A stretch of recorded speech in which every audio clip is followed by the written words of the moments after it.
this year. Quarterback will tuck it and score. Last week he scored, on a couple of different or he scored on an option play and tucked the ball a couple of different times. So, yeah, there's a definite threat there that we've got to account for. All right, Coach. Well, we look forward to getting back on the field. Thanks for your time, and best of luck tonight, okay? All right, thank you very much. It's Coach Coles, our Armored Up segment as we break things down from a defensive standpoint tonight. We've got more of our pregame right after this. The Midway Motors Drive to the Game continues after this. Still to come, we'll take you around the league with a look at other action in the ABCTL. And Chris Shank brings you tonight's keys to the game. The Midway Motors Drive to the Game on HKFM. Rise Up Reno Prevention Network wants to encourage you to coach your kids through more than just homework. Start having short, frequent conversations about alcohol and other drugs. Talking with your kids is the first step towards keeping them safe. For tips on how and when to start the conversation, visit www.underagedrinking.samhsa.gov. Check us out at riseupreno.org. Rise Up, Reno. Buehler Crusader football is on Oldies 95.9 HKFM. And welcome back on our Midway Motors Drive to the Game here on 95.9 HKFM, streaming on the Ad Astra Radio app and on the Crusader Sports Network tonight as we get into league play. Really interesting to see how the league stacks up. MAC right now 1-0 in the league, 3-0 overall, and 4th ranked in the state. Most people would say they're the favorite, and of course I know Buehler fans have October 9th circled on their calendar. That is when McPherson comes to Crusader Stadium, and MAC with a couple of game winning streak against the Crusaders. So that'll be a big game coming up. El Dorado, Buehler both 1-0 in the league. Augusta 1-1, Winfield 0-1, and Circle 0-2. MAC tonight is at Winfield, Augusta at Rose Hill. Another big game we talked about was Andover Central and Goddard. I think that'll be an interesting game to watch tonight in the state. Yeah, no doubt about it. Since Andover Central got knocked out of our schedule, it'll be interesting to see how they stack up against that Goddard team. Of course, Buehler moves up 2 spots to number 7 in this week's Cape Preps ranking. Here's an interesting thing. Bishop Miege has won so many consecutive 4A titles that they're 0-1 and they are still number 1. But if you look at the playoff formula, they're all the way down in the lower half of the East standings right now, yet they're still the number 1 team in the state. So who beat them last week? St. Thomas Aquinas. St. Thomas. Yeah. Okay. Randy. Yep. Yeah. Aquinas got them last week. Miege plays Rock. Of course, they play that really brutal schedule. They play Rockhurst tonight, Paola, Tonganoxie, McPherson, St. James Academy, the rest of the top 5 in the 4A rankings. Of course, we mentioned we'll keep you updated on scores throughout the night in our Buehler Dental Care scoreboard. From regular teeth cleanings to advanced periodontal work, your hometown dentist is Buehler Dental Care. Online at BuehlerDentalCare.com, providing healthy smiles with a gentle touch. Well, as we talk about the weather and our kickoff conditions tonight, Cliff, brought to you by Phoenix Restoration, one of the warmer nights we're going to have this year. Yeah, it's still 86 degrees outside. And the wind's actually picked up a little bit. It's now out of the south at 17 miles an hour. It is straight out of the south. So it'll be warmer tonight, I think cooler next week, if you like that, to Phoenix Restoration, the company most trusted to deliver quality recovery services. When disaster strikes, call 662-0100. We're about 7 minutes away from kick. We'll hear from Coach Warner coming up and get Christopher's keys to the game as we get set to kick off at BG Product Stadium here on 95.9 HKFM and the Crusader Sports Network. Drive to the game. Midway Motors. Come join the family. Next, we hear the pregame thoughts of head coach Steve Warner as the Midway Motors Drive to the Game continues on HKFM. Game day is a big deal in our house. We don't just go to watch and cheer, we live and breathe it. Our squad is full of passion, snacks, and spirit, and we needed a car that could do more than transport us. It needed to participate with us. Midway Motors helped us find the winning ride from pre-gaming to post-game celebrations and everything in between. Midway Motors, for every mile of life. Find your game day car at midwaymotors.com. The veterinarians and staff at Abilene Animal Hospital would like to wish Coach Warner and the Buehler Crusaders a healthy and successful season. The same level of hard work, dedication, and commitment to excel on the field is what we do at Abilene Animal Hospital. We continue to invest in new diagnostics and technology to make every effort to give you and your pet the best care possible. Go Crusaders! And welcome back on our Midway Motors Drive to the Game. Week 4 in El Dorado tonight. Here in West here with head coach Steve Warner. Time to get his pregame thoughts. Coach, just glad to be another Friday playing football. So very excited to play another game, and we get it in. We're happy, and we're at a beautiful stadium, and our kids are excited to play. A little warmer today, but we're ready to go.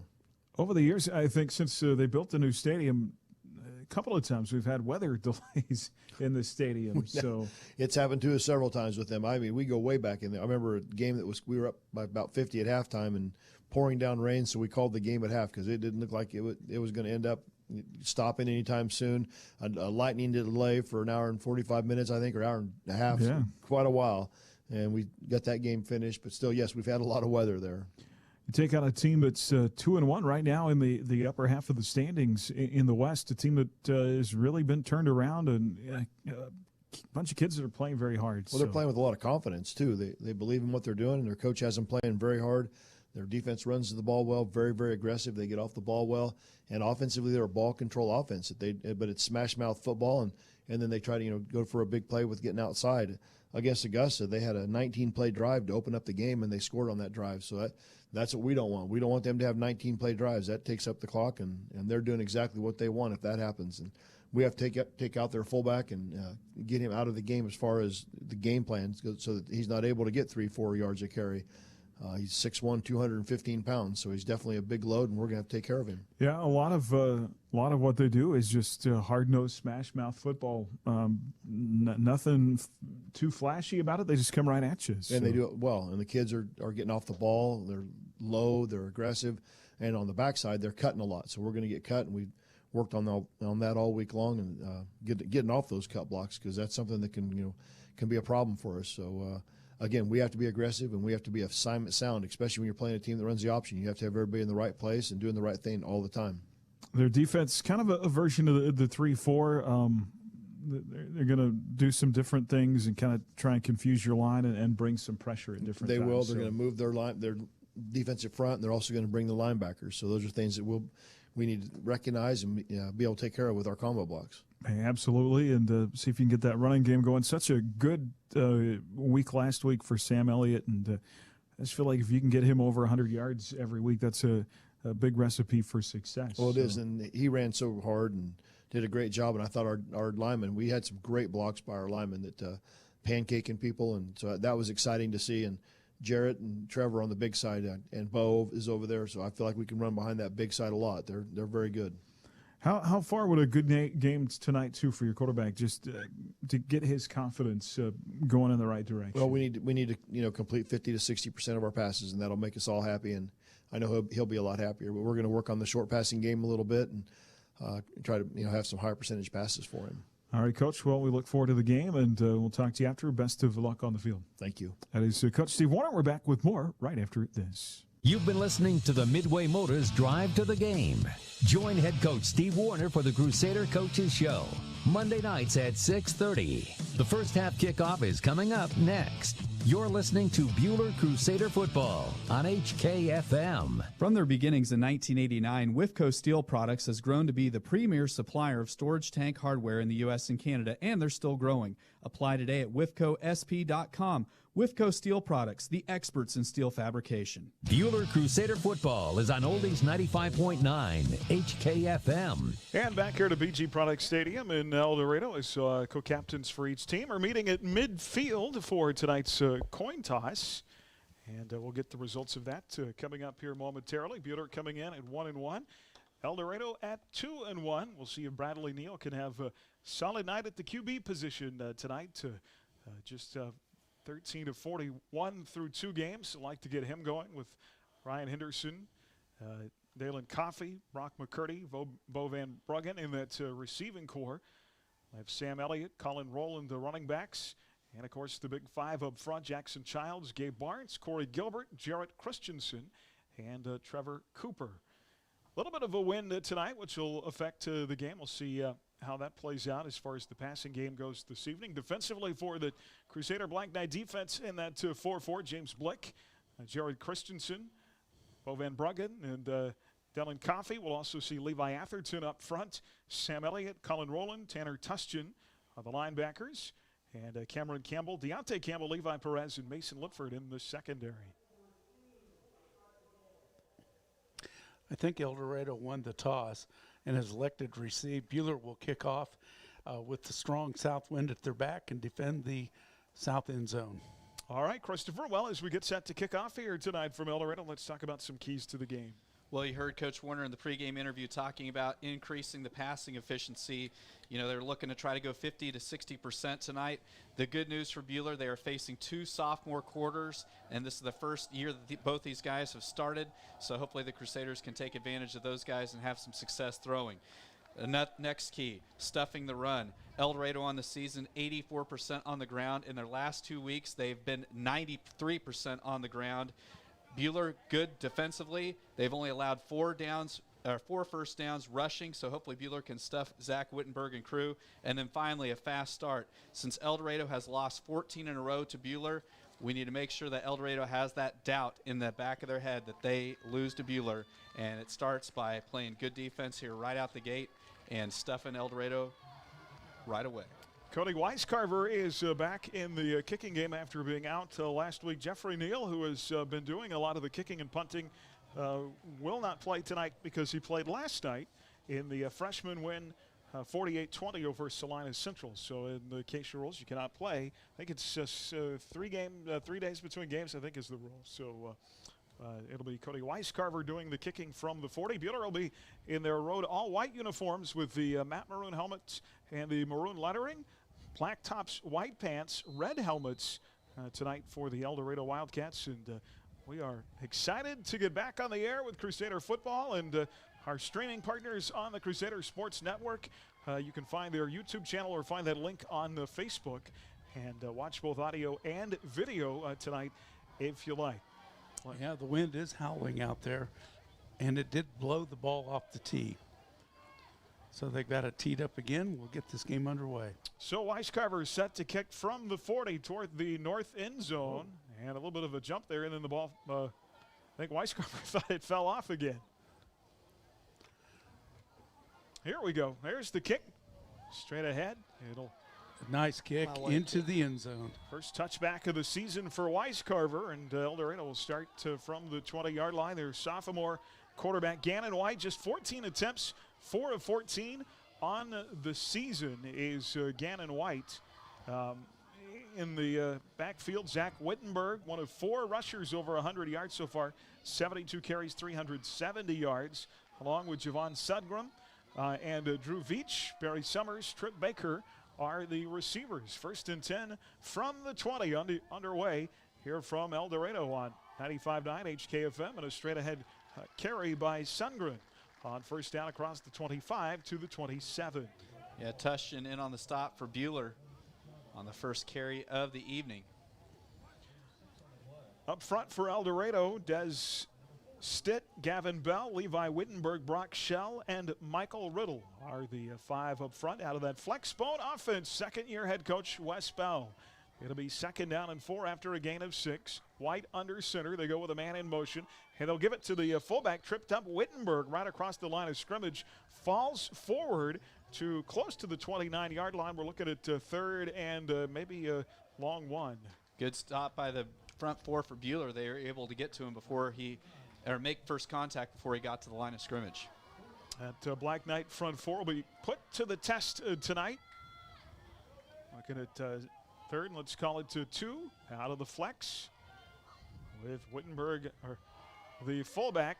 And there's handoff up the middle, and he's got the first down. Forward progress to the 34-yard line. I thought there might have been a flag on the play because it looked like a little movement, but no flag. Yeah, there was enough twitching that some of the Buehler defenders kind of twitched a little bit. They can do that, but I tell you what, that Wittenberg kid, he runs really upright. It'll be interesting to see if the Buehler defense can put some shots on him. The big side of that El Dorado line goes 215, 265 at the left guard position with Gavin Bell. It is 1st and 10 from the 34. Wildcats going left to right with no score, just underway. And a carry to the near side. Nice shove by that offensive line, forward progress all the way up to the 38, so they pick up 4 on first down. And a good sign early on, Cameron Campbell, one of the free safeties from over the top, coming up and being physical in the run game, and the Crusaders are going to need the secondary to be physical helping out tonight.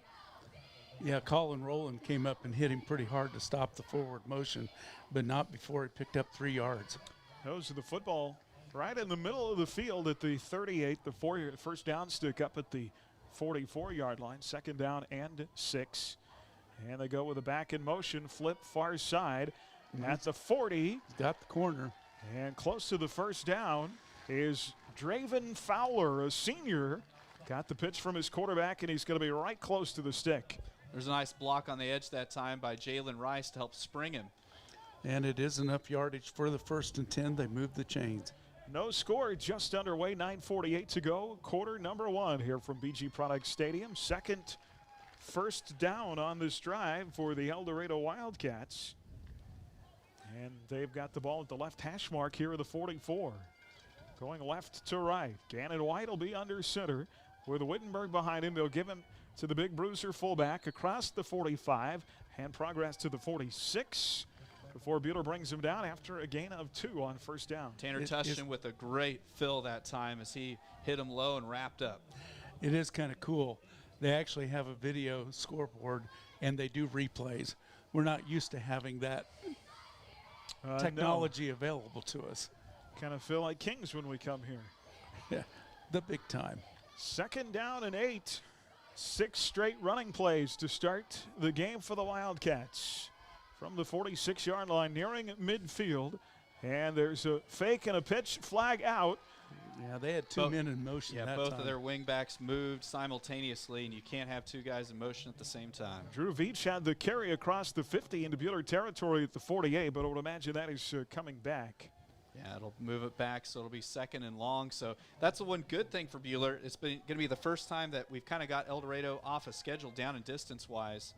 This offense is not built to be in the hole and have 2nd and 3rd and longs.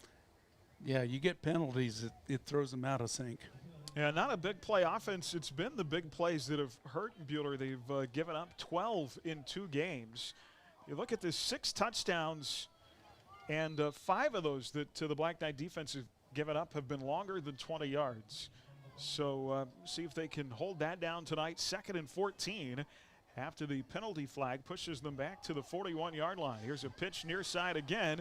Same play to Veach, and he's upended across the 40 at the 42-yard line. It'll be 3rd down. Sam Elliott with a whale of a tackle that time as they got the pitchman to the edge. Their receivers, I've been really impressed. They are blocking well on the edge. Well, that was triple option offense.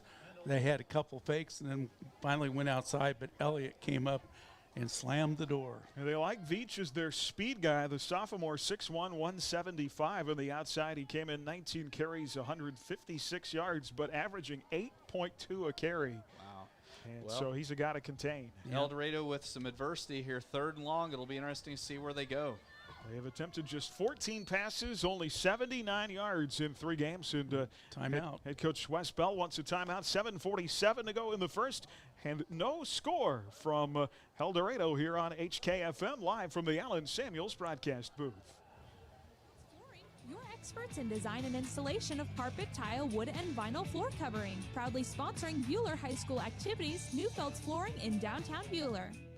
Erickson Custom Building has a great plan and a budget suited for your needs. Whether it's a new build, a remodel of a kitchen, interior, exterior, or an insurance restoration project, Erickson Custom Building provides quality craftsmanship and superior customer service. We stand behind our work and have lasting relationships with vendors, suppliers, and most importantly, with you, the customer. Erickson Custom Building, proud to support all high school activities. Call 620-585-2816 or visit EricksonCustomBLDG.com. Buehler Crusader football is on Oldies 95.9 HKFM. Well, what kind of trickeration does Wes Bell have up his sleeve here in the first quarter on a 3rd and 11? Well, if you're a linebacker or DB, you do not bite on the play action here come heck or high water. Flexbone El Dorado offense comes to the line of scrimmage. 7:47 to go in the first and no score with sophomore quarterback Gannon White under center. And fakes, pitch, wide open, far side 50. Going to be very close to the first down for Javon Sundgren, his first carry. And they gave him a great spot. Well, he might be a little short. That spot is a good spot for Buehler. Yeah, I think he's going to be about a half a yard short. Because the line to gain looks to be just beyond the 46-yard line, and that ball looks like it's just a skosh behind the 46.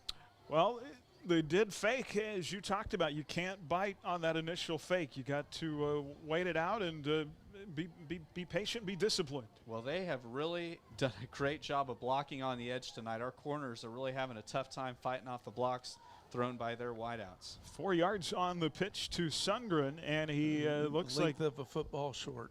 Just short. Does West Bell dial up a fourth down play here? They will go for it. I have no doubt they will go for it. Well, against the wind, you know, it would be a very, very tough punt against the wind. Cameron Campbell saved the Crusaders there, as there was a lot of open field if he would not have gotten that tackle. Yeah, you hit the nail on the head. If Campbell doesn't get there, it might be 6. El Dorado looking for a third first down on this series. Buehler opponents just 2 of 3 on fourth down this year. West Bell's going to keep his offense on the field. 7:39 to play in the first and no score here. This will be the 10th play of the drive coming up that started at El Dorado's own 20-yard line. It has been 9 straight runs so far. Now a whistle blows. Yeah, the chains look like they're all screwed up on the other side. I kind of liked where they they had the chain stretched beyond the 45. Now they get him situated. Yeah, they were short by the length of a football, and the chains looked like a yard short. El Dorado in Buehler territory, going left to right toward the south end zone. Here, as they'll start the clock on a 4th and 1. Trying to draw us off sides. And White under center is going to give it to Wittenberg, and he's got the first down. Forward progress up to the 42-yard line. And a great surge that time by the El Dorado offensive line as they pushed our front 4 about 3 yards upfield, and easy first down carry for Wittenberg. You know what they say, all you need is what, 3 yards in a cloud of dust every carry, that'll get her done. Yep. Well, this drive's been good for about 38 yards so far on the ground. Well, we're already down to 7 minutes to go on the clock in the first quarter. Yeah, and Buehler hasn't touched the football yet. No score here from El Dorado. 1st and 10 Wildcats in Buehler territory at their 42-yard line. There's the fake keeper by White. His first carry, he'll get to the 40 and a gain of 2 on first down. White touches the ball for the first time tonight coming into the season for Gannon.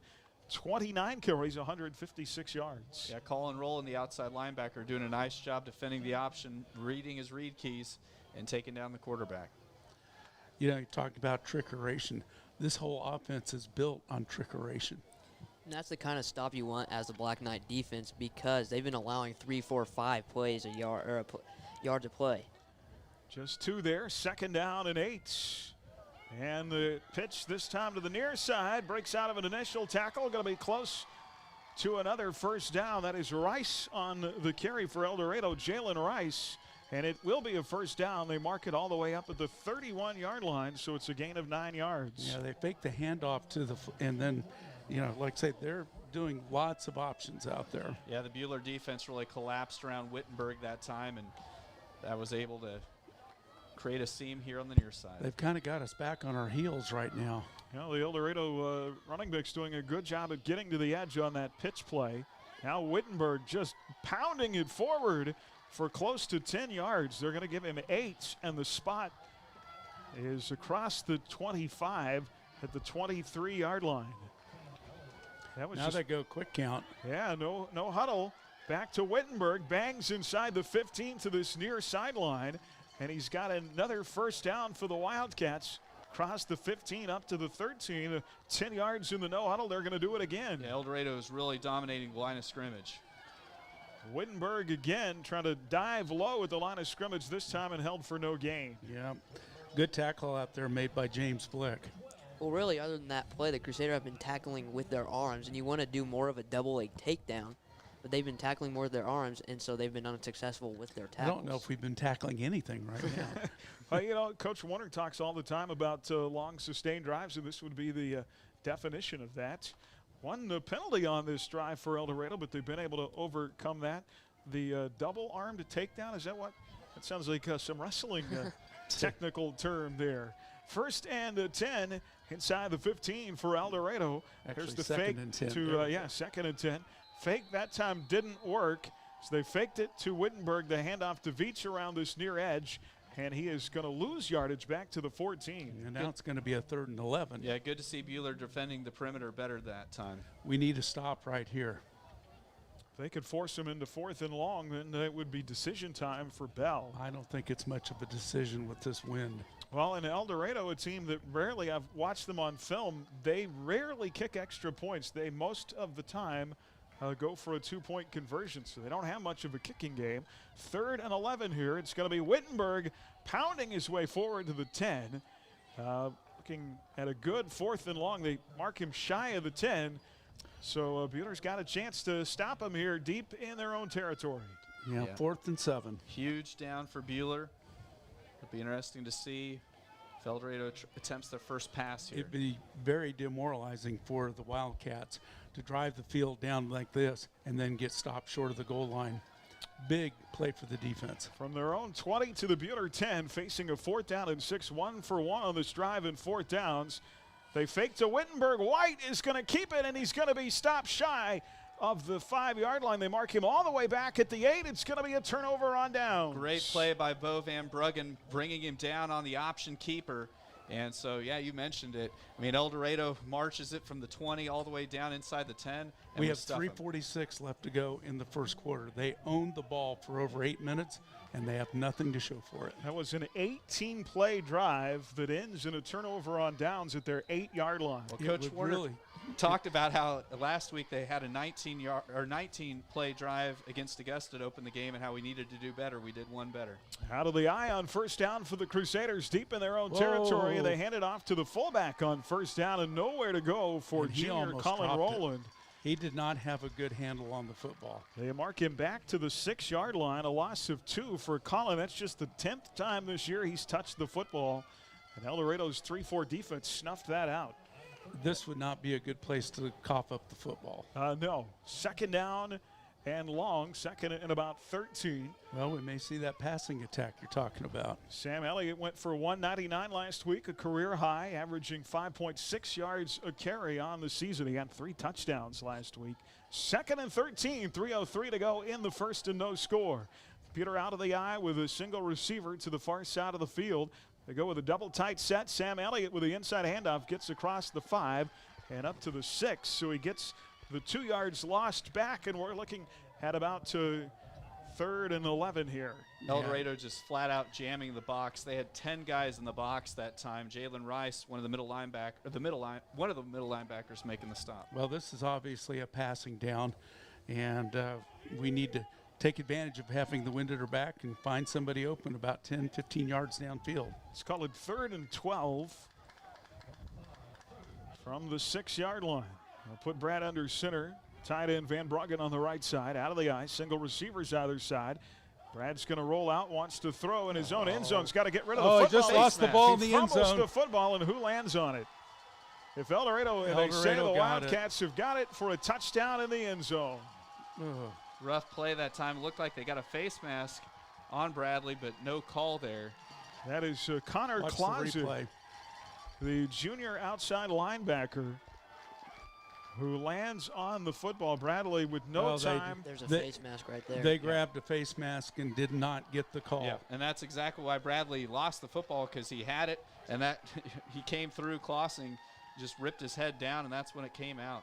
No flag on the play now. El Dorado will, out of that swinging gate look, go for a 2-point conversion, and Wittenberg's going to be stopped shy of the goal line, but he's still on his feet. Stopped. Oh, my goodness. What a second effort. What a great second effort. He took 5 guys with him into the end zone, and El Dorado leads it 8-0. 2:06 to go in the first from El Dorado on HKFM and the Crusaders Sports Network. We're here all year at tax time or anytime to help get answers for your tax questions. Stop by H&R Block in Hutch at 2nd and Washington, on the Square in Lyons, or in downtown Ellsworth today. Get your taxes won at H&R Block. Mid-Kansas Credit Union, serving Central Kansas from their locations in Mount Ridge and Buhler. Take control of your accounts and sign up for online banking at mkcu.com with features like remote capture deposit and online bill pay. Member-owned and proudly supporting Crusader arts, athletics, and academics. Mid-Kansas Credit Union at 200 West 2nd in Buhler and in Mount Ridge. Member NCUA. Buhler Crusader football is on Oldies 95.9 HKFM. Well, for the Crusaders, their third turnover on the season turns into an offensive big mistake as El Dorado's able to recover in the end zone. Connor Clausing lands on the football, and El Dorado converts on a great play by Zach Wittenberg, the two-point conversion. Two catastrophes on that. The offensive line did not hold him out. He was under intense pressure, and then the officials missing a real obvious face mask in the end zone. Yeah, Bradley's entire head got pulled down, and that's exactly when the ball came out. And no call hurts the Crusaders. So El Dorado here will kick against the wind, and maybe the biggest kicker in the league for the Wildcats here. In 6'4", 265, Gavin Bell. And short kick just past the 25. Taken, big hole up the middle. Big run to the 50, 45 in El Dorado territory, and down to the 41-yard line, and a flag comes out at the end of that play. It's going to be a horse collar. Great run by Mason Lip. Was it Lipford? Yes, Mason Lipford. And Mason did just a great job, and once he caught it, of going straight upfield, not dancing, running north to south. Yeah, and they horse collared Lipford right at the end, so Buehler's going to get some more yards tacked on it. Nice. The kicker's the one that made the tackle and made the horse collar. Well, the kick was short against that wind, and Lipford takes it just inside the 25-yard line and returns it all the way into El Dorado territory to the 41, and we're going to tack onto that with El Dorado's second penalty of the night. That should move the ball all the way down to the 27-yard line. Buehler down 8-0. Fumble recovery in the end zone and a two-point conversion for El Dorado. The Crusaders now -2 in the turnovers on the season. Buehler's going to have it from the El Dorado 26 here. First quarter, 1:59 to play. Bradley out of the gun. Sam to his right. Elliott will get the handoff left. Nice cut. Big hole at the 20. Hand down to the 15-yard line. Yeah, first down. Right close to the first down stick and move the chains. That's the hole you want from the offensive line right there. Like they played last week, just plenty of holes for Sam. Yeah, that was a great, Sam didn't even get touched until they got about 8 yards upfield. So the Crusaders in the red zone with a chance to tie up the game. Got to make something good happen. The quick side of that line, Jackson Childs, Gabe Barnes doing a good job. 1st and 10 at the 15 here. Brad stays out of the shotgun. 2 receivers left. Brock McCurdy alone on the right side of the formation.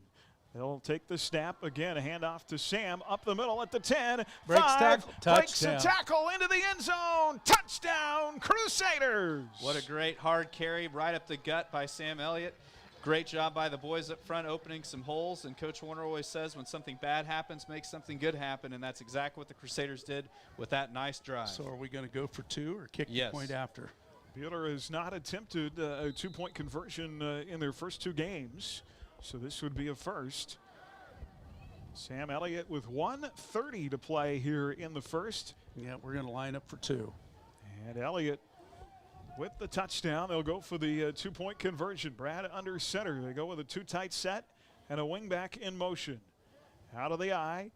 And there's the fake. Sam rolling out to throw in the end zone. Caught by Ryan Henderson. The 2-point conversion is good. And just like that, a bat of an eye, Buehler ties it up with a big kickoff return that set it up by Mason Lipford. The touchdown by Elliott and the 2-point conversion from Neil to Henderson. 90 seconds to go in the first. 8-8 on HKFM and the Crusaders Sports Network. Crusader football coverage on the sports page at adastroradio.com. You're listening to Buehler Crusader football on HKFM. Mann, Wyatt & Rice Personal Injury Law Firm is celebrating 20 years of helping victims recover their health and lives after a serious accident. Serving Kansas, Missouri, Oklahoma, and Colorado, our success stems from valuing people over profits. We look forward to another 20 years of fighting for victims' rights. Mann, Wyatt, and Rice attorneys and staff wish Buehler athletes the best of luck this season.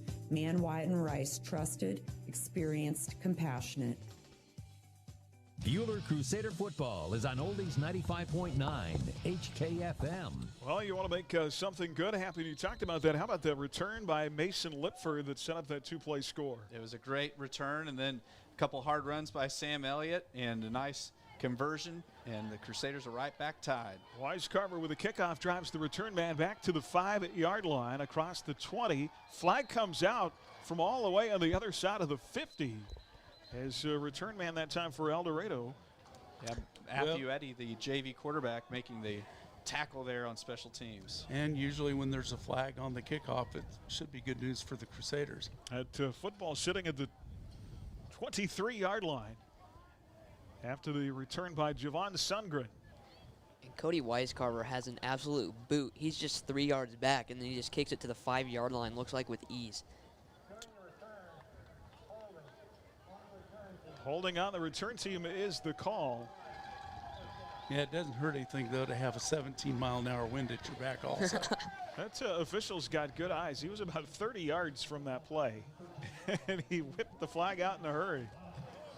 Wish he had that good eyes on the face mask. Yeah. In the end zone, no doubt. El Dorado will be pushed back inside the 15 to the 13-yard line. 1st and 10 here, and 1:23 to go in the first. Out of the flex, up the middle across the 15, and the forward progress to the 17-yard line by Wittenberg, the fullback.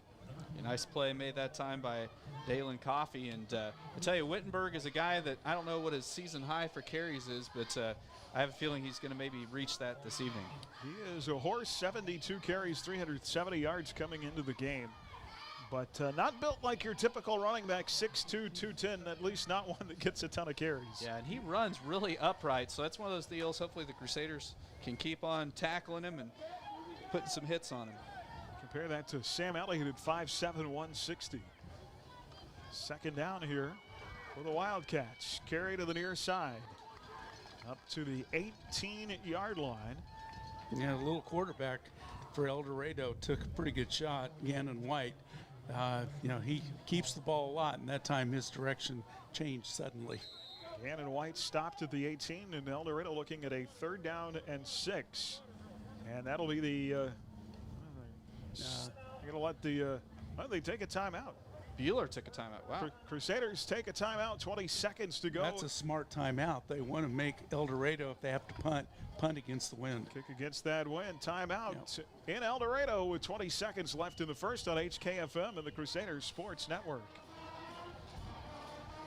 The best coverage, latest technology provider that's right here in your own backyard. And about that latest technology part, get the sweet new iPhone and unlimited data for under $30 a month. Want more? Switch to Nextech Wireless and get a $100 gift card per line, too. So switch now. Get yourself that new iPhone, save some cash, and one more thing. The great customer service, always free. It's time for something different. Nextech Wireless. Certain restrictions apply. See store for details. Buehler Crusader football is on Oldies 95.9 HKFM. Well, Coach Warner burning a timeout there to force El Dorado to hopefully, if they stop him here, kick against the wind. Yeah, that's the key word. We got to stop them, and we may have to take another timeout to keep time from running out. 3rd down and 6 here. Unless they pass the ball, but I doubt they're going to do that. Coach Warner picked up a career win, 250 at home last Friday night against the Winfield Vikings. Congratulations to him. And I'm sure you saw the social media posts with some of the pictures of Coach Those Warner were fun. Younger days. They still had the mustache, though. At 3rd down and 6 for El Dorado here out of the flex. Big 3rd down. They'll put a pitch man in motion to the near side at the 20. First down, 25. And it's Rice again on the carry. Jalen Rice across the 25 to the 26, and that'll move the chains. It was tough that time because Colin Rowland was there in position, but then just slipped. And if he hadn't have slipped, I think he would have stopped Rice short of the 1st down. Well, something you'll hear Warner and Coles both talk about all the time is reading your keys on defense and knowing where to fly to the football. Here we go, 1st and 10. 3 seconds left to go. I don't think they're going to get the playoff. Down to 1 second. They will not get a snap off before the end of quarter number 1. 8-8, we're all knotted up. An early turnover set up an El Dorado score. The turnover on Buehler, then Buehler answers right back. That great return by Lipford. And the 15-yard touchdown run by Sam Elliott. Tied at 8, end of 1 here from El Dorado on HKFM and the Crusader Sports Network. Motorists on the road for nearly 60 years. Hi, this is Janet Dick, inviting you to stop by our locally owned station at 1215 East 4th in Hutch. Dick's offers top-tier gasoline, grab-and-go food options, and friendly service. Wherever you're headed, every journey begins with a stop at Dick's Phillips 66, 4th and Stevens in Hutch. First National Bank is a proud sponsor of local high school sports. We have an experienced staff prepared to provide you with a variety of banking solutions. Please visit our website, fnbhutch.bank. That's fnbhutch.bank for more information. First National Bank of Hutchinson, we're first for you.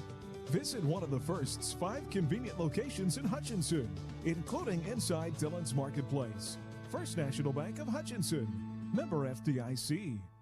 Buehler Crusader football is on Oldies 95.9 HKFM. Quarter number 2 here from BG Product Stadium in El Dorado as the lights are on. A beautiful Friday night in week 4 of the high school football season. Already we've hit the midpoint of the regular season here tonight. Wildcats on a 1st and 10 at their own 26.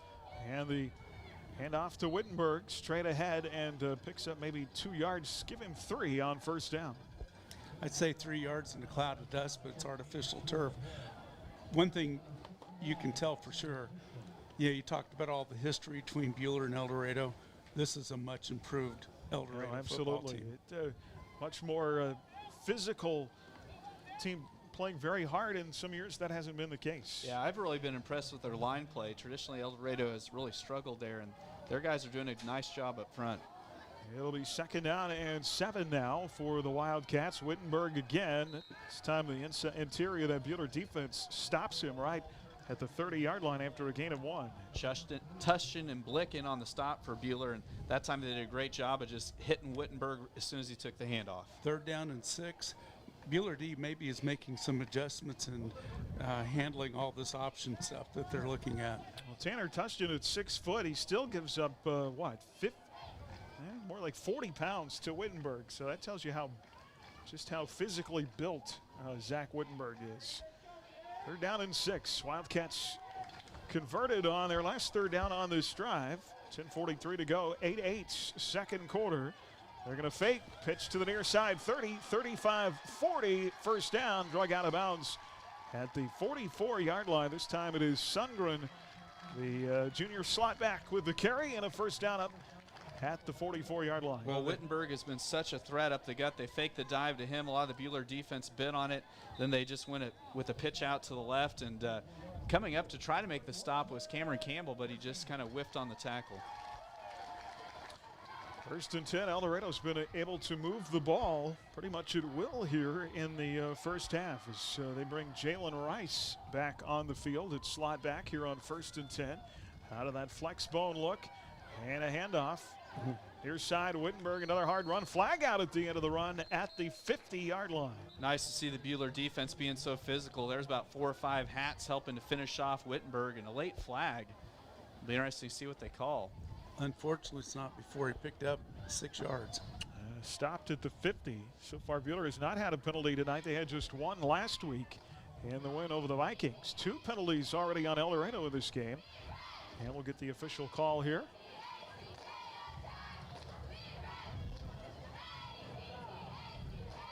Oh, they call a face mask on us. Face mask on the defense. And so that'll add yardage to the end of the run at the 50 and push out. That's a 15-yarder, too. El Dorado into Buehler territory to the 35-yard line. Tough break for the Crusaders. Really tough break. Well, they may have missed a field goal or a face mask earlier. They did not miss that one. It ends up being a 21-yard play with the penalty yardage. 1st and 10 in Buehler territory for El Dorado. Wittenberg inside handoff across the 30 and down to the 27-yard line. Boy, just this physical style so far, Buehler has not been able to come up with an answer to stop it. Yeah, Levi Perez did a great job. He got in position, broke down to make the tackle, and Wittenberg just kind of ran right over the top of him. I'm really impressed with how hard Zach Wittenberg is as a runner. Well, they've got the Buehler defense back on their heels. Another 8 yards on that play. Nearing the 9-minute mark here in the second quarter and tied at 8. Second down and a long 2. Wittenberg's going to dive across the 25 and pick up another first down to the 23. Move the chains again for El Dorado. And on the stop for Buehler that time was Mason Lipford. Well, you think about it, here before too long, we're going to be halfway through the second, and Buehler has barely touched the ball in this first half. Yeah, time of possession is about 90% El Dorado. Do you think Gannon White is the quarterback because he has some pass accuracy, or do you think it's just because he knows the defense well, or the offense well, because he never passes? Yeah, they've not attempted a pass yet here tonight. Another first down, Wildcats straight ahead. This time at Buehler Black Knight defense with a big surge and a stop for no gain at the 23. Great gang tackle. There was 8 maroon helmets surrounding him, and that's good to see. A lot of being a quarterback in this offense is just being a good ball handler and executing good fakes. Absolutely. I was going to say there's an old saying that one good fake is worth 2 good blocks. 18 plays on their first drive of the night. They turned it over on downs. This will be the 11th play of this second drive. And Gannon White this time is going to choose to keep it and go nowhere. Stopped for no gain again, and a big third down and 10 coming up right here. Yeah, Buehler's really stiffened up here after that personal foul, so let's see if the Black Knights can hold him for 2 more downs. A lot of being a quarterback in this offense, too, is decision making. This offense also resembles a lot of like the military academy colleges, like Navy and Army. Yeah. Gain of 1, they'll give him a yard. And it's kind of like OU and the wishbone. Forward to the 22, third down and 9. Out of the flex. Put one of their slot backs in motion. Late pitch inside carry and stopped at the 20. Good stop. Jalen Rice. It's going to be 4th down, 4th and long coming up here. Buehler with a chance to stop him again. Well, and Deontay Campbell did a great job that time on the tackle. He got crack-backed. A block was thrown by Barry Summers out there that they didn't call, but Campbell fought through the block and was able to drop him after a couple-yard gain. 4th and 7 coming up here. Wildcats 1 of 2 on 4th down tries in this first half. See if Buehler's defense can come up with a big stop. With Gannon White under center. And Rice in motion out of the flex. And White wanting to throw. Caught by Wittenberg at the 10, 5, and driven out of bounds. Shy of the end zone. It's going to be 1st and goal at the 3-yard line. Will they pick the right time to choose to pass? Is there a flag down on the field? There's a flag on the far sideline at the 16-yard line. We'll pray that it is something on El Dorado. Well, you got to hope that's holding on the Wildcats. Before they ran that play, I was just thinking, perfect time to throw the ball because they've been pounding it, and they did. That drew the defense completely off guard. Yeah. Flag is completely away from the play on the far side of the field on the Hallelujah. Ineligible receiver is the call on El Dorado, and that will negate that first down pass play from White to Wittenberg. That's one thing with a running team like that. They don't pay attention to those types of things that often where they're at as far as field position. So Buehler dodges one bullet. Let's see if they can stop him this time. That wouldn't be illegal in 6-man football. Nope. I was talking with a member of the Cunningham community, the PA announcer this week, and they're 6-man, and he talks about it's positionless football. It's crazy. Just you snap the ball and try to get open. All right, big down here for Buehler. 4th and 12 after the penalty from the 25. And they'll go with a back in motion. Looking to Here's throw a pass again. downfield. Caught, but stopped short of the first down. A big play. It is caught by Sundgren at the 16-yard line. Brock McCurdy came up with a huge stick, hit Sundgren, and dropped him the instant he caught the football. So El Dorado will turn over on downs. What a great stop for this Buehler defense. Couple yards short. How defeating for El Dorado's offense to twice get deep into Buehler territory only to turn the ball over on downs. Now, what would be defeating is for Buehler to march down the field and score quickly against them. Buehler's going to have it from their own 16 here. 6:30 to go in the first half in an 8-8 game. Bradley Neal will be out of the shotgun, 2 receivers right, 1 left. And a handoff, big hole for Sam up the middle at the 20, 25. Sam's biggest run of the night. Forward progress to the 27. There was just a chasm in that El Dorado defense where, I mean, Sam got through the initial line of scrimmage, and then there was no El Dorado defenders around him, and he I think kind of hesitated for a moment, just trying to say, is this as open as it looks? Well, he picks up 11 yards on the play, moved the sticks. That is Buehler's first down of the game. How weird is that? It was 6:12 to play here in the first half. It'll be 1st and 10. Back to Elliott at the 30, pushing to the outside. 35, staying on his feet with a stiff arm at the 40. Another first down. 2 back-to-back runs as a helmet comes off and a flag The El Dorado out. player ripped his helmet off. He ripped off the helmet of Sam Elliott as he stopped at the 41-yard line. So Sam will have to come out since his helmet came off, but I want to give credit that time. Colin Rowland with the great seal block that time to spring Sam. And I'm sure they're going to be a 15-yard variety here against El Dorado. Funny thing is, you're talking about Sam pushing to the outside. It was Javon Ostrom he was pushing to get out of his way so he could get outside. That is a 14-yard run by Sam, and then we'll see where they take It doesn't seem like he should have to come out of the game when an opponent pulls your helmet off. Personal foul penalty. That is already the 4th penalty tonight on El Dorado. So what it'll mean is sophomore Gavin Patton will check in to fill Sam's spot. Well, you know what Gavin Patton does when he touches the ball? He scores touchdowns. Well, he has been one of the main workhorse backs on JV. Now he'll come out. Sam's back in. So they'll let Sam come back on. Well, I think because of the penalty, he didn't have to come out. 5:49 to go in the half. 1st and 10 from the El Dorado 44-yard line after the penalty.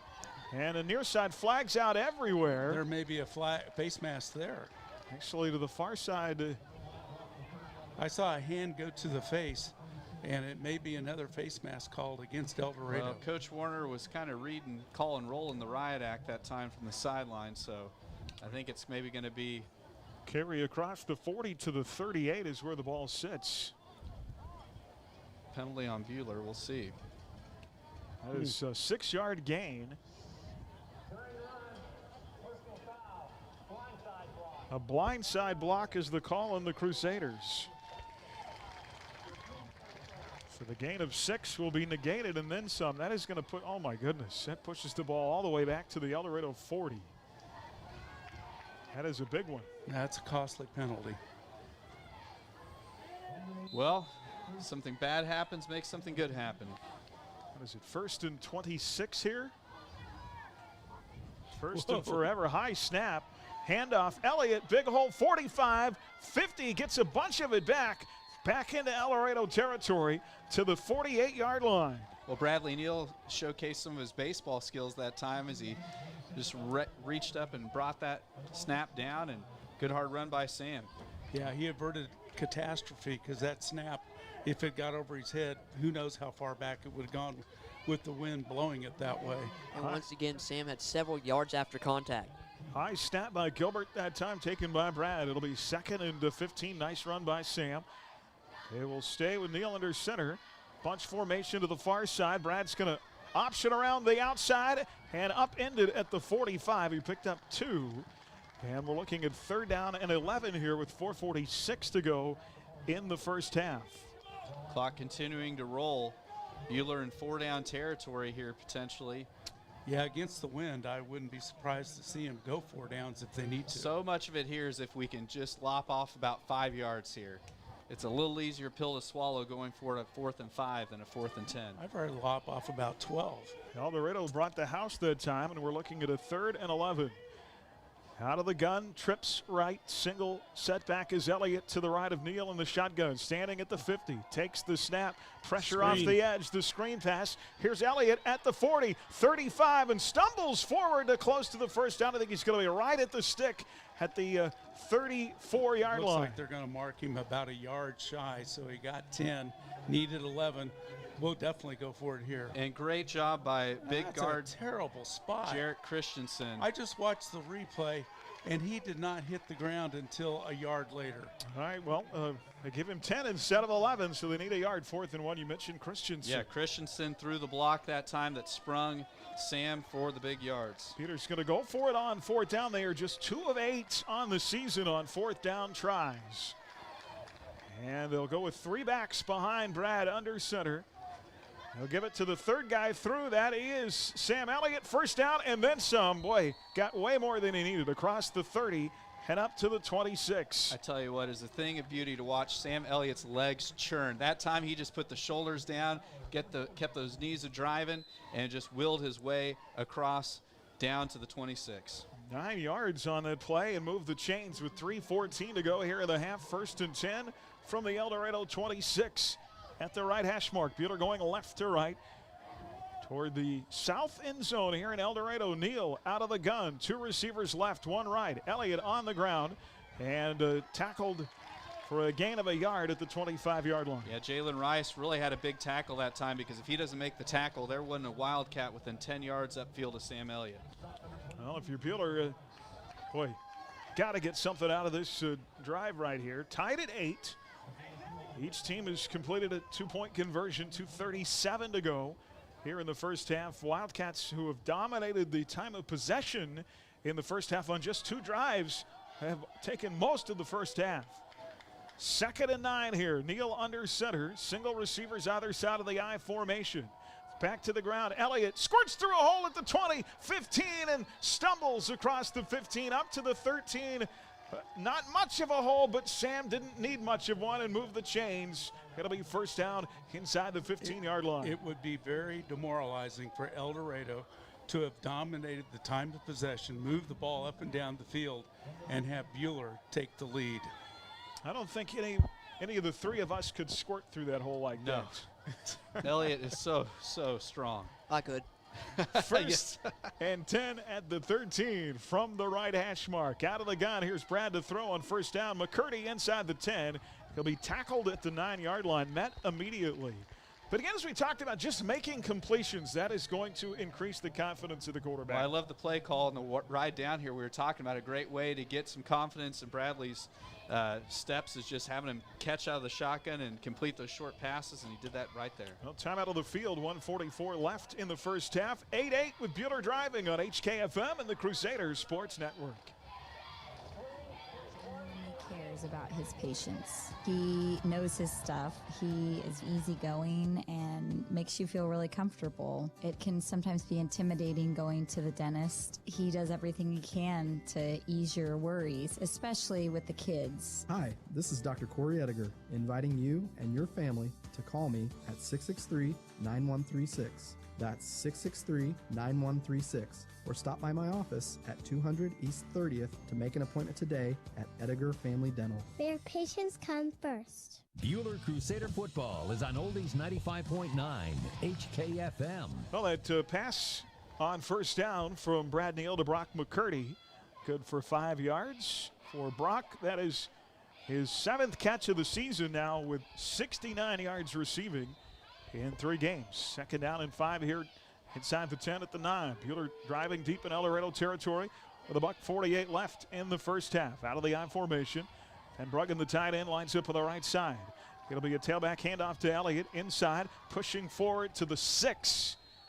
And they will stop the clock again. If they do, that'll be Buehler's final timeout right of the first half. Well, they're not going to elect to take the timeout. They're going to let it tick down. But want to give some credit to Colin Roll, and his blocks on the edge are what are really helping to spring Sam. As he's throwing some good ones against Wittenberg. So we need a couple yards here. Buehler not taking a timeout. 3rd and 3 after the inside run by Elliott. Neal out of the gun. They go with 2 wingbacks left and right. And Elliott inside carry across the 5. It's going to be 1st and goal down to the 2-yard line. And there was a big old hole that time for Elliott to run through. Great job by the Buhler offensive line, really getting some surge there. With the 2 wings, you got 8 guys blocking for Sam Elliott up front that time. That is great patience by Elliott, just following his lead blocker right there. 1 minute left to go. Buhler 1st and goal at the 2. 8-8 our score. Buhler looking for their 2nd touchdown of the night. 3 backs offset behind Brad under center. It'll be Elliott trying to sneak his way in. Does he get across the goal line? Oh, boy. No, they're going to stop him at the 1. The officials love to mark the ball close to the goal line. And I want to see the replay on this one. I feel like he got over on that one, to be like honest. 34 seconds left here in the first half. They're going to go quick offense, no huddle here. 2nd and goal inside the 1. They stay with 3 backs behind Neal in the backfield, and this time Touchdown. Sam will cross the plane to the goal line. Touchdown, Crusaders. Well, what a great drive for Buhler to put together into the teeth of the wind and overcoming the big penalty that put us in terrible down and distance. Great job by the boys up front, and Sam Elliott running hard. Pardon my pun, but that drive took a lot of wind out of the sails of the El Dorado Wildcats. Yeah, you consider, when we look at the time of possession of the first half, it'll be dominated by the Wildcats, but Buhler takes the lead here. And Buhler will get the ball to start the second half. Sam's 2nd touchdown of the night, his 6th of the season, with just 17 seconds left on the clock here in the first quarter. This point after is not going to be a gimme because tough wind conditions. Cody Weiscarver from the 10, and he gets a good leg into it, and it's good. 17 seconds left in the first half. It's Buhler 15, El Dorado 8 on HKFM of the Crusaders Sports Network. Hutchinson Community College has been the premier 2-year educational institution in Kansas, offering the highest quality education at an exceptional value. Schedule a personal campus tour today. Visit hutchcc.edu/campus tour. As your American Family Insurance agent in Hutchinson, I'm looking out for what matters to you, even when nothing's wrong. This is Sheila Metzger, agent at the Sheila Metzger Agency. Call me at 665-0400 and let's talk about your insurance needs today. American Family Insurance. Buhler Crusader football is on Oldies 95.9 HKFM. Well, 15-8 with 17 seconds left. Cody Weiscarver made good on that PAT. He was now 3 for 4 on the season, and he'll set to kick it against the wind at the 40-yard line. And look at the unique return formation El Dorado has out there. Yeah. 3 guys at the 50, 3 guys on the 35. Where's the rest of them at? Oh, they're there. 5 of them at the 50. They're going to spread out now. Weiscarver from the 40 into that south wind. He's going to squib it. They touched it. It's a loose ball. It is a live ball at the 40, and it bounces to the 39. It'll be down there with 14 seconds on the clock. Yeah, good coverage that time by Adam Cavallero. I can't help but laugh. That collision looked like bowling pins falling. It did. Well, El Dorado's got a bullet or two here. Do they try and throw with 14 seconds, or do you just try and avoid making a mistake? I think with the wind at their back. Yeah, I think they'll put it up in the air. I would have some deep safeties for Buhler. A little prevent defense time. Yeah. 1st and 10 at El Dorado's own 39. Look for Barry Summers, the receiver on the There's near a side. fake. They're going to throw, and that is going to be well overthrown. Looking down this near sideline, the Wildcats just, I think, the 2nd attempt for White tonight, looking for Trip Baker. I had an evil thought. Throw ball down there. Buhler picks it off, runs it back. Boy, would that be a devastating blow to El Dorado. Well, and it could happen, too, because they only had – it was a 2-receiver route. I mean, they are going max protect, so if we can pick it, there's not a lot of El Dorado players in the neighborhood. 2nd and 10, probably final play of the first half coming up right here after the incompletion. Yeah, they're going to go on the ground. And Wittenberg across the 45, 50 still on his feet, and up to the 46 in Buhler territory. And they will stop the clock to move the chains with 2 seconds left. Coach Bell burns a timeout, so they're going to take one more crack at it.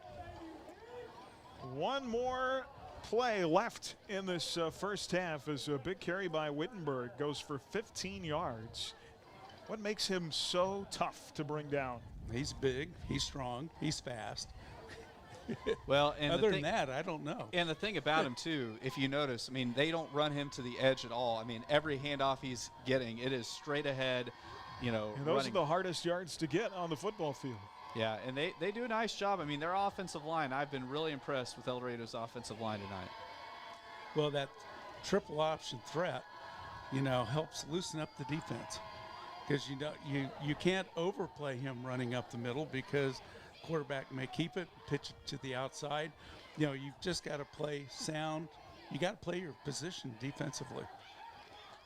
So 1st and 10, 2 seconds left. Coach Wes Bell calling a timeout. One last play here in the first half in a 15-8 game. And the pitch to the near side, trying to get to the edge. You will not, and that will end the first half. Tackled at the 45. Here's Javon Sundgren, and we are to halftime. Did you think at one point in this game that Buehler would be up at the half, 15-8? Well, you know, El Dorado basically did to Buehler what Buehler wants to do to other teams: dominate the running game, eat up the clock, do it. And here they did, you know, and the crazy thing is their only touchdown came on the strip in the end zone. A fumble recovery in the end zone by Connor Clausing. That is it. They have had 2 drives that ate up most of the first half. Both were 10-plus play drives. Great execution until they get down into the red zone, and then they had some troubles. Yeah, I mean, Coach Coles has got to be happy with how well his guys have played. You know, they're going to give up some yards against a team like this, but they've done a good job of keeping them out of the end zone. And Coach Bell, man, is still out there. Yeah, I wonder what this is about. He is having some sort of powwow with the white hat, and he's spending a lot of time lobbying. Yeah, kind of looks like he wants a penalty and one more play is what it looks like to me. I don't think he's going to get it. And, you know, how often do you win those arguments with an official? Never. Never. Without instant replay and going to it ain't going to happen. So 15-8 is our score at halftime. A lot coming up. We'll get to scores in our Buehler Dental Care scoreboard. First half stats coming up, and our halftime conversation this week is with Buehler head golf coach Brennan Torgerson, the defending 4A champion Lady Crusaders. We sit down with Coach Torg and junior Callie Cooper. We'll do that next. Our Prairie Bank of Kansas halftime report, 15-8 Buehler on HKFM and the Crusaders Sports Network.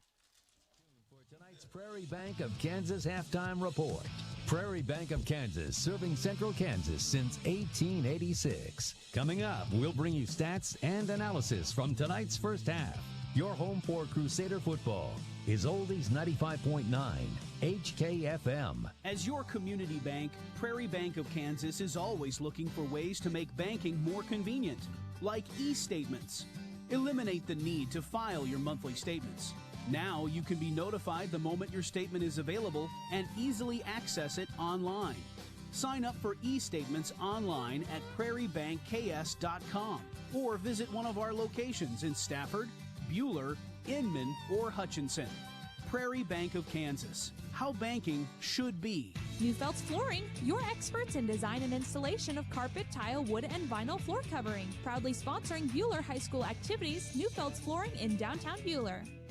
Come visit us at Buehler Dental Care.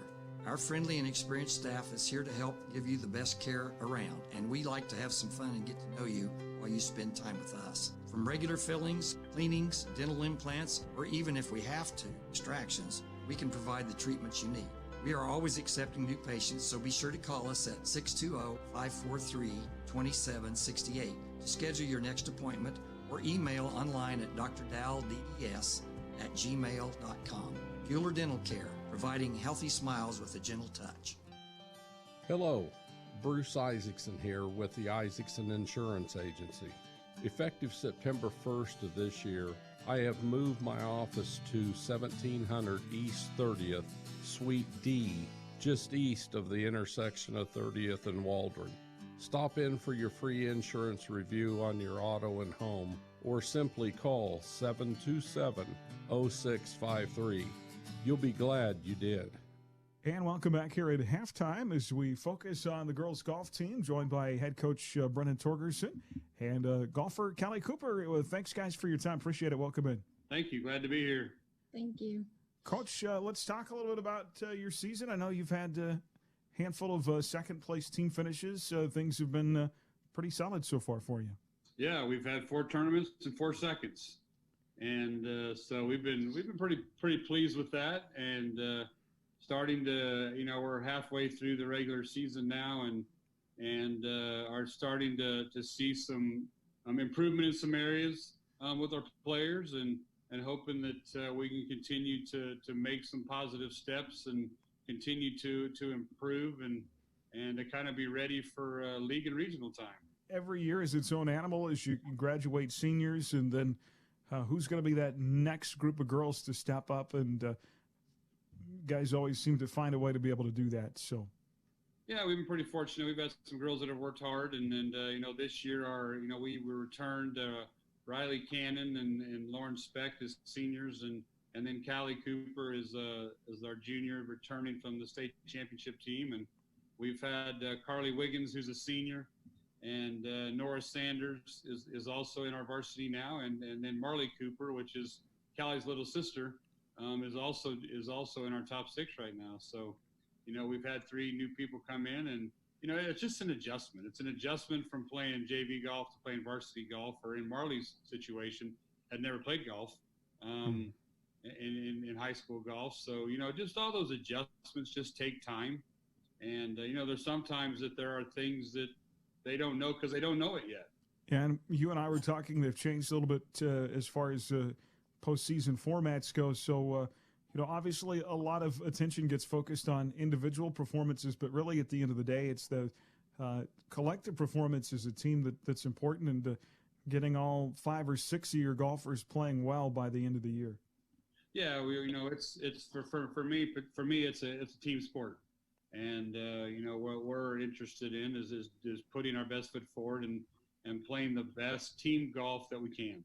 And, it's a situation where, when we get to postseason this year, they're changing some things due to COVID. And typically we take 6 to a tournament. We're only going to be able to take 5 once we get to regionals. And they cut the number of regionals from 4 to 3. And we were going to have 4 teams qualify, and now they've backed that down to 3. So, they less regionals, more teams, and 1 less player, and making it more difficult to qualify for state, in particular in this area, because girls golf in this area is really good. Yeah, absolutely. It'd be a deep field, I'm sure, with you at Andale and Winfield and some others mixed in there at regionals. So, Callie, let's talk about, for you, obviously, now this year, kind of being one of the 2 front runners on this team, you and Lauren, how your game has improved from last year, and what you're really focused on out there on the course. I'm more focused on just improving my score. Like, my score has improved a tremendous amount from last year. Even at the end during state, it's improved a lot from then. And I'm just looking to improve even more, and hopefully that's what I can do, and hopefully that'll get the team where we need to be. Are there specific areas that you focused on as far as getting better? Is long game, short game, where you really think that you've most improved at? Me personally, I have probably most improved in my short game. With my putting, that's been a lot better this year than it was last year. I still have to work on it. There's still some things that I have to fix and correct, but it's been a lot better than last year. Absolutely. Coach, you hear her talk about that, and I know it's different for every player. I had a conversation a couple of years ago with Haley Miller, and she had told me it was her short game, her putting. She's like, once I figured that out, things really opened up for me. So every player a little bit different, but once they can find those 1 or 2 things, it seems to really open up their game. It really does. The whole notion, drive for show, putt for dough. That's really where it is. And one of the things that I talk to our players about a lot is, that 200-yard tee shot counts just as much as that 3-foot putt does. It all counts a stroke. And we got to be very diligent and do the best that we can around the greens. And, that's where a lot of strokes are lost. And we feel like we can gain an advantage if we can do a really good job around the greens and gain some advantages on our team score and against our opponents, just by making sure that we're doing a really good job around the greens. Callie, what's your mindset knowing this team won a state title last year? Obviously, a special experience for you, and now you get to be back and be one of the leaders on this team, and still a lot of golf to play, but what's really your focus, your mindset as far as leading this team and where you guys think you can go? I think if we put our minds to it, we could win another state championship, but we all have to do it together. We can't just have one person doing it, and we want to win another state championship, but if we don't and we just play our best, that's all that matters. If we just all get our own personal records and we just do what we can do, I think we should be fine. All right, well, guys, thank you so much for your time. Callie, good luck rest of this year. Congratulations on your success, and it's fun to see you achieve that, and best of luck. And, Coach, thanks for your time. We appreciate you all you do, and hope the rest of the year goes well. Great, appreciate it. Thanks for having us. All right, Coach Torgerson and Callie Cooper talking Crusader golf here at halftime. Back with more right after this. At Dick's Phillips 66, our family has kept motorists on the road for nearly 60 years. Hi, this is Janet Dick, inviting you to stop by our locally owned station at 1215 East 4th in Hutch. Dick's offers top-tier gasoline, grab-and-go food options, and friendly service. Wherever you're headed, every journey begins with a stop at Dick's Phillips 66, 4th and Stevens in Hutch. Hi, this is Buehler head football coach Steve Warner. If you'd like to stay connected with what's going on within our program, I'd like to invite you to sign up for the Buehler Football Weekly Roundtable. It's a newsletter emailed weekly to Buehler High School football supporters. To sign up for the Football Weekly Roundtable, just send an email to crusadersrt@gmail.com. That's crusadersrt@gmail.com. Hello fans, Monty Cross with HCU Investment and Insurance Services, and as an alumni of Buehler, I am proud to sponsor Crusader Sports. HCU Investment and Insurance Services is located inside Heartland Credit Union at 23rd and Severance in Hutchison. Call me today at 620-669-0177 or 800-428-8472. Securities offered through LPL Financial, member FINRA SIPC. Insurance products offered through LPL Financial or its licensed affiliates. Mann, Wyatt & Rice Personal Injury Law Firm is celebrating 20 years of helping victims recover their health and lives after a serious accident. Serving Kansas, Missouri, Oklahoma, and Colorado, our success stems from valuing people over profits. We look forward to another 20 years of fighting for victims' rights. Mann, Wyatt & Rice attorneys and staff wish Buehler athletes the best of luck this season. Mann, Wyatt & Rice, trusted, experienced, compassionate. Buehler Crusader football is on Oldies 95.9 HKFM. And back here at BG Product Stadium in El Dorado, Crusader football tonight brought to you in part by Hutchinson Community College, by the Buehler Booster Club, Mann, Wyatt & Rice, by Prairie Bank of Kansas, and by Dick's Phillips 66. 3 scores in the first half. El Dorado in their first drive from their own 20. They drove it all the way down to the Buehler 8-yard line and could not capitalize. They turned over the ball on 4th down.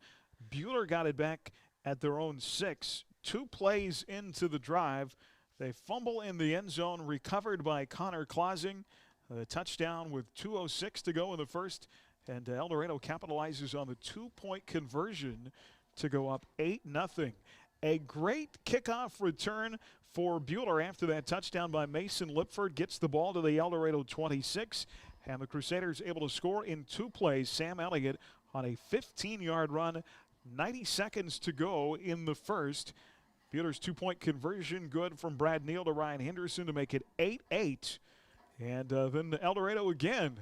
They start deep in their own territory, their own 13. They put together a 16-play drive that ends in another 4th down and another turnover on downs at the 16. Buehler takes the ball with 6:30 to go in the second quarter. They go 13 plays, and Sam Elliott with 17 seconds on the clock, his second touchdown of the night. A 1-yard run to make it 15-8 with the extra point, and that is where we are at the first half. As we go inside the numbers, brought to you by Adams Brown Strategic Allies and CPAs, proudly serving businesses in Kansas for the past 70 years. Online at adamsbrowncpa.com, above and beyond. Yeah, and before we get into the numbers, got to give a shout out to Brett Henry and the folks there at Adams Brown. They just announced the new name yesterday, so exciting stuff for our accounting firm that brings you the stats. But taking a look at the stats, this is something that doesn't happen very often. El Dorado outgaining Buehler at the half, 128 to 89 total yards, but Buehler dominating the passing game. We have 14 yards. El Dorado doesn't have a single yard. Getting into the individual stats now for both teams. Sorry, I got to scroll over there. Leading rusher at the half, we'll first go through Sam Elliott. He has 12 carries for 79 yards, 2 touchdown carries, averaging 6.6 yards a carry. Colin Rowland has -2 yards, and Bradley Neal has -1 yard. So Sam Elliott has all the yards on the ground for Buehler. For El Dorado, leading rusher at the half, Zach Wittenberg, 17 carries for 72 yards. Gannon White, 3 carries for 23 yards. And then going down the line for them, Jalen Rice has 3 carries for 19. Receiving-wise, Sam Elliott has a catch on the screen for 10 yards. Brock McCurdy has the catch for 4 yards for Buehler's 14 at the half, as Bradley Neal perfect at the half, 2 for 2 for 14 yards. Gannon White 0 for 2 throwing the football this evening. And the other big stat, we were mentioning it earlier, Aaron, you were talking about how we were getting dominated on time of possession. El Dorado, on just 2 possessions, 15 minutes, 14 seconds, and Buehler with 8 minutes, 22 seconds in time of possession. So almost doubled up. Yes, no doubt. Our Inside the Numbers brought to you by Adams Brown Strategic Allies and CPAs. Back with some other scores and find out what else is going on in Crusader Sports right after this on HKFM and the Crusader Sports Network. Prairie Bank of Kansas Halftime Report. Find Prairie Bank of Kansas online at prairiebankks.com. Following tonight's game, get scores and highlights on the Central Kansas scoreboard. Buehler Crusader football is on Oldies 95.9 HKFM. Hi, this is Brett Henry, and for the past 75 years at Adams Brown Barron & Ball, we've served Kansas and America. To celebrate our 75th anniversary, we have rebranded to Adams Brown Strategic Allies and CPAs. For more information on our exciting changes, check out adamsbrowncpa.com and see why we are above and beyond. Prairie Bank of Kansas is a local bank with local concerns. You'll find us in the heart of the community, helping wherever we're needed. We enjoy working with local schools to help promote activities like sports and extracurricular learning. We hope you support these valuable activities too. We'll be right here with you. Visit one of our locations in Stafford, Buehler, Inman, or Hutchinson, or check us out online at prairiebankks.com. Prairie Bank of Kansas, how banking should be. Alan Samuels Chrysler Dodge Jeep Ram and Hutch is excited to host the first annual Reno County Back the Blue this Saturday, September 26th from 11 to 2. Come meet and show your support for our friends in law enforcement. They'll have food while supplies last, a bouncy house for the kiddos, and you can even meet our local K-9 officers. T-shirts and wristbands will be for sale, and all proceeds benefit Reno County Back the Blue. Join us this Saturday from 11 to 2 at the giant corner of 30th and Lorraine in Hutch. And as Mr. Samuels always says, come by, let's be friends. Buehler Crusader football is on Oldies 95.9 HKFM. I'll try and go over some other scores and talk about what else is happening in Crusader Athletics this week. Buehler soccer teams in our Buehler Dental Care scoreboard are playing tonight. Reminder from regular teeth cleanings to advanced periodontal work. Buehler Dentist, your friendly hometown dentist, online at BuehlerDentalCare.com. JV1 over Wichita Classical. Tonight 3-1. Last I saw Varsity was tied 4-4. And the Buehler golf team, we heard from Coach Torg earlier, 4 tournaments this year and 4 second places. They got second today at their home invite. Lauren Specht finished 5th and Kelly Cooper 9th in the Buehler golf invite today. Freshman football won last night over Salina Central 48-20. A lot of other area first half scores. Mays blanking Arc City 32-0. Garden Plain 13-0 over Douglas in the first half. Caldwell leading Central Christian 26-22. Canton Galva 45's Bennington 66-0 tonight. The Eagles continue to roll. Little River also 45 rule against Lincoln.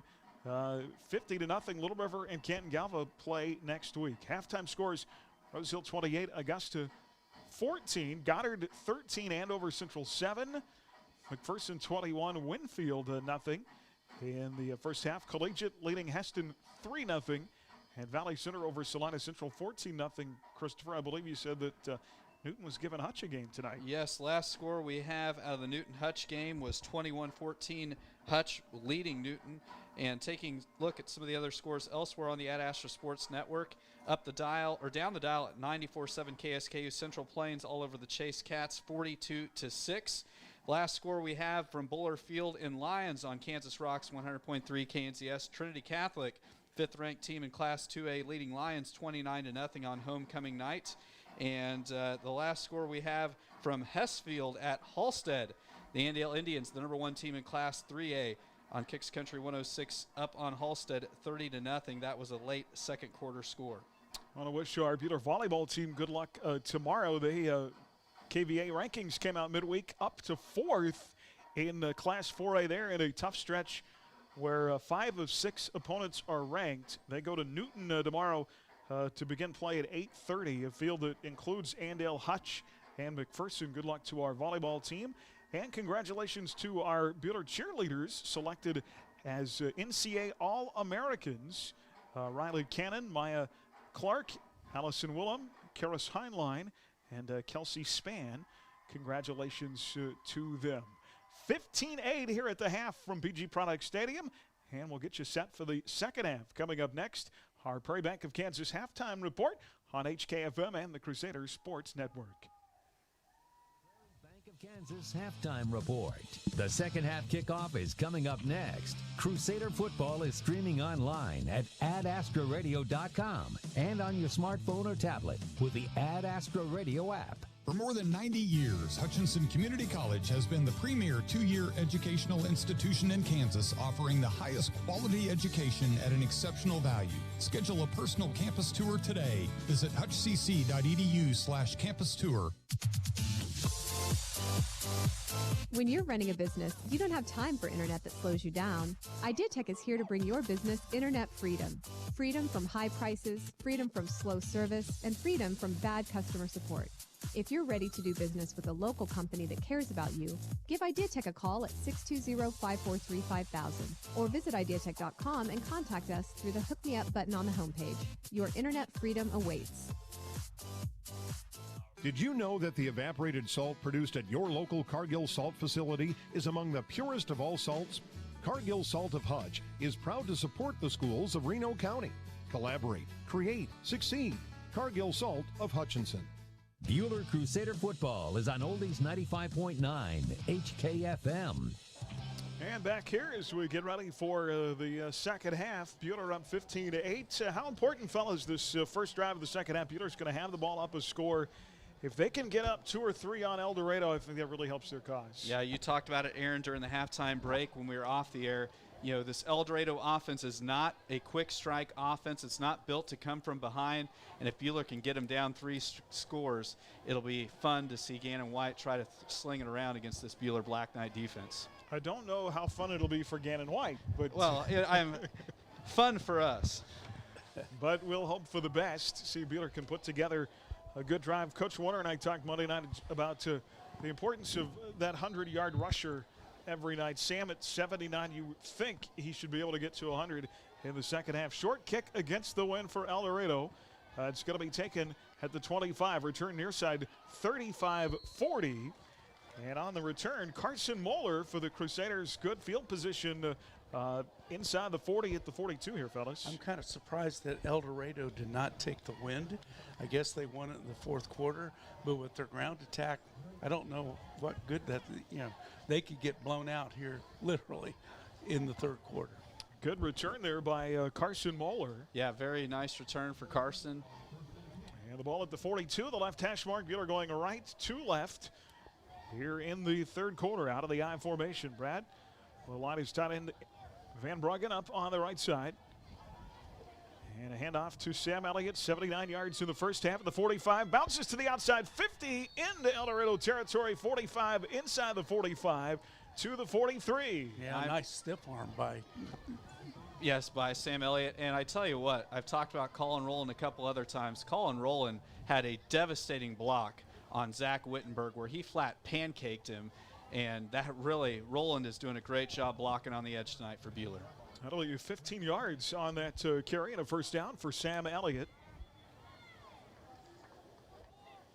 And that puts him just 6 yards shy of 100 on the night. Brad out of the gun with Sam to his left, wing back to the right.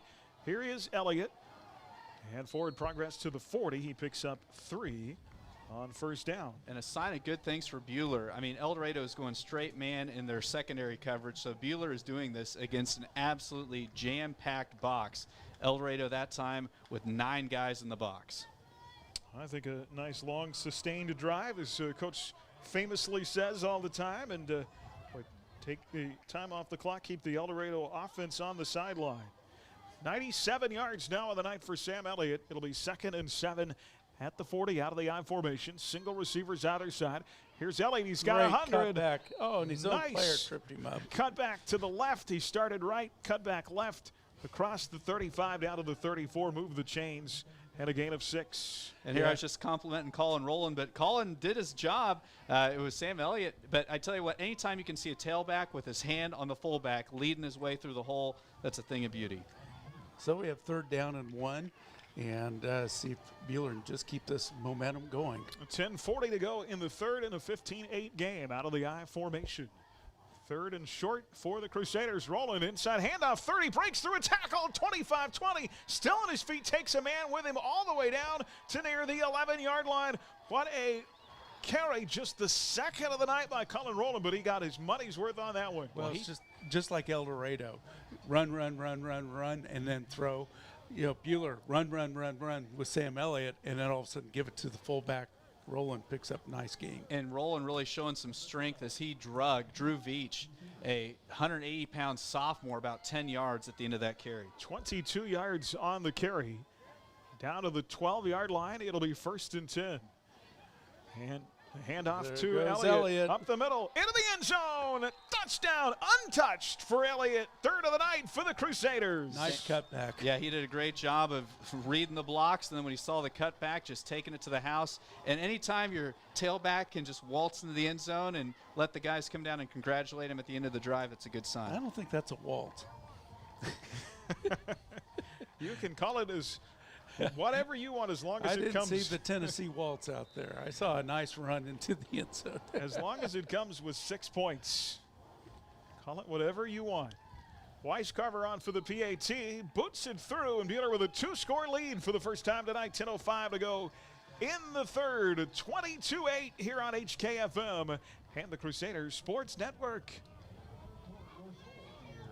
Had an unfortunate incident where sewage started to leak into the museum level.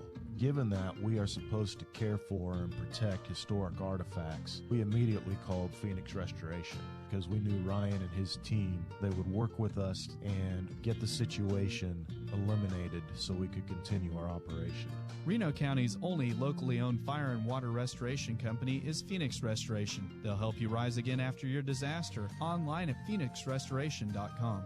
This is Derek Fees with APAC Kansas Shares Division. You know we do big projects, but we also want you to know we can help you with parking lots, driveways, and other projects at your home or business. Asphalt or concrete, we're here to help. Call APAC today at 620-662-2112. Buehler Crusader football is on Oldies 95.9 HKFM. And we are live from the Allen Samuels broadcast booth tonight at Allen Samuels of Hutch. They're dedicated to helping find you the model that best suits your needs. As Cody Weiscarver kicks off from the 40.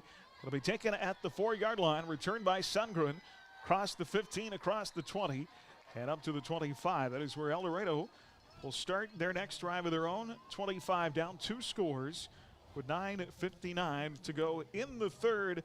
Online at AllenSamuelsHutch.com. Come by, let's be friends, and go visit Allen Samuels tomorrow. We'll be live there from 11 to 1 with their Back the Blue event. They're going to have a lot of fun things for family, and our local HPD and Reno County Sheriff's officers will be on hand as well. You know, this is the nicest Allen Samuels broadcast booth we're in. It is pretty snazzy tonight. 1st and 10 from the 25. El Dorado first touch of the second half, and it's Wittenberg across the 30 to the 31. And he picks up 6 on first down. Clash of the tailbacks that time is Sam Elliott making the tackle for Buehler. And this will really be a test here of Coach Bell's commitment to his game plan. If Buehler can really kind of grind this offense to a halt, maybe, if they try to mix things up offensively. Of course, they picked up 6 yards on the last play. That's moving it pretty good. 2nd down and 4 here. Gannon White under center. They'll put one of their slot backs in motion. Big shoulder bang by Wittenberg there as he falls forward, shy of the first down to the 34. Needs the 35 to move the sticks. Nice, 3rd and 1. Nice tackle made that time by Dalen Coffey. Any reason why you don't let Wittenberg go ahead and take it again? He is so physical.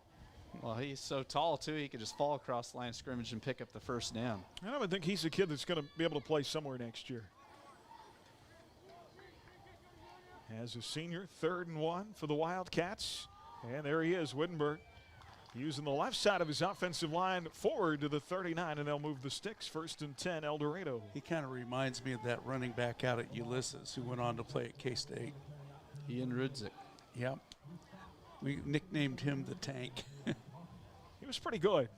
Yeah. El Dorado, what is it, 4 straight years we made a trip to Ulysses in the playoffs?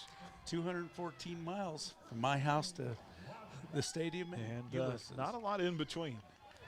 1st and 10 at the 39, El Dorado left to right. Driving toward the south end zone. Pitch. Oh, nice ball. defensive play. Fumble. Buehler's got it. James Blick with the recovery. Great job. Sam Elliott came up, hit the pitchman, delivered a big blow. He lost it, and James Blick was there to pick it up for Buehler. Yeah, he got knocked up in the air, went flying, and the ball popped loose. They made the pitch. Oh, they're gonna keep it with El Dorado. Call his knee down. Jalen Rice. They made the pitch to Jalen Rice on the right side. He got hit up in the air, then came down. The ball came loose, and looks like they're saying that his knee was down. Wow. I think the ball came out after he hit the ground, as he did get knocked up in the air. I'd like to see the replay on it. That drives the ball back to the 36-yard line. It's going to be 2nd and long here.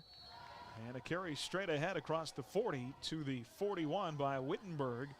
And now El Dorado looking at 3rd down and long. Big situation for Buehler if they could get the ball back.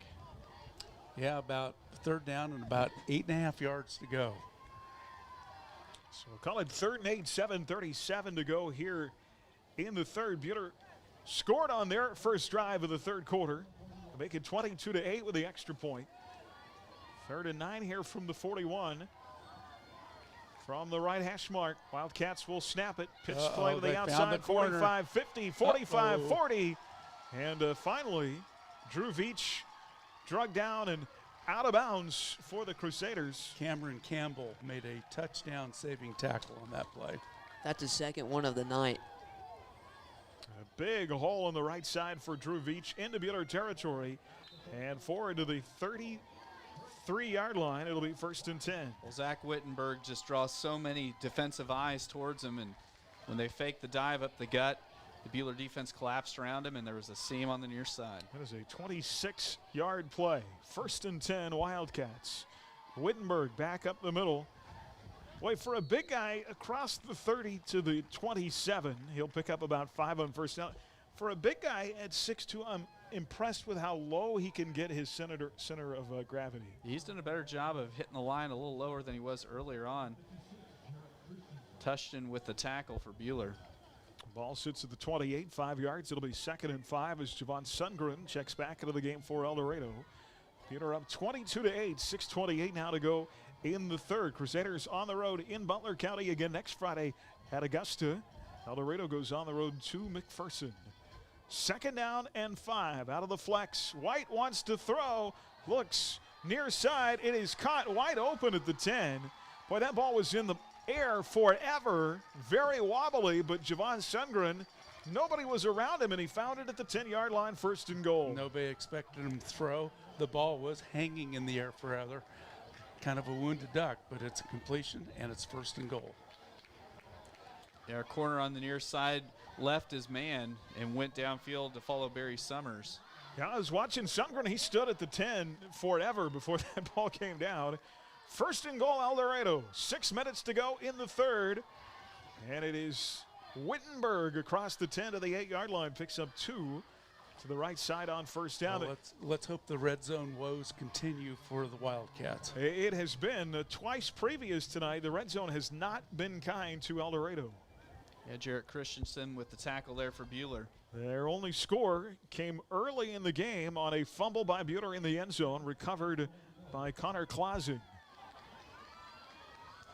It'll be second down and goal at the 8. And Gannon White under center. Fakes to Wittenberg, keeps himself, Flat. and is going to lose 2 yards back to the 10. Rolling in Christensen's to snuff him out for the loss. Yeah, that was kind of looked like roadkill out there on that one. He was buried. They tried to go option to the short side of the field, and there wasn't anything there. Lost the yard on the play. So El Dorado's faced now with a 3rd down and 10 in 4-down territory, down 2 scores. 3rd and goal. Wildcats will rotate Landon Zogelman, a 6-foot senior, in at slot back this time.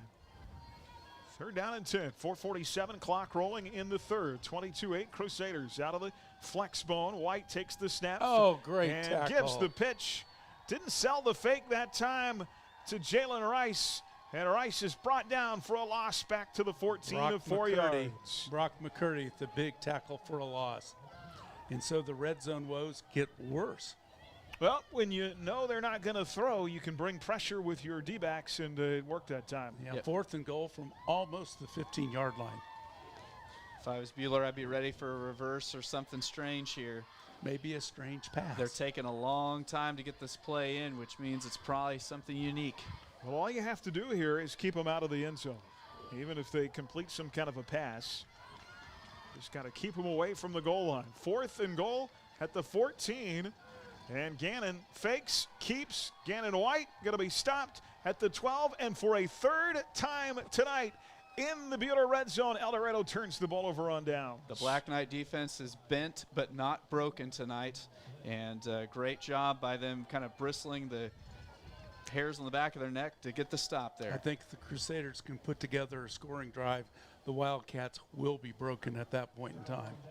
Buehler's going to start from their own 13. Only thing, they've stopped him now 3 times. It puts them in their deep in their own territory. See, Buehler can continue to run the ball with success like they have. Out of the eye on 1st down. Here is Elliott.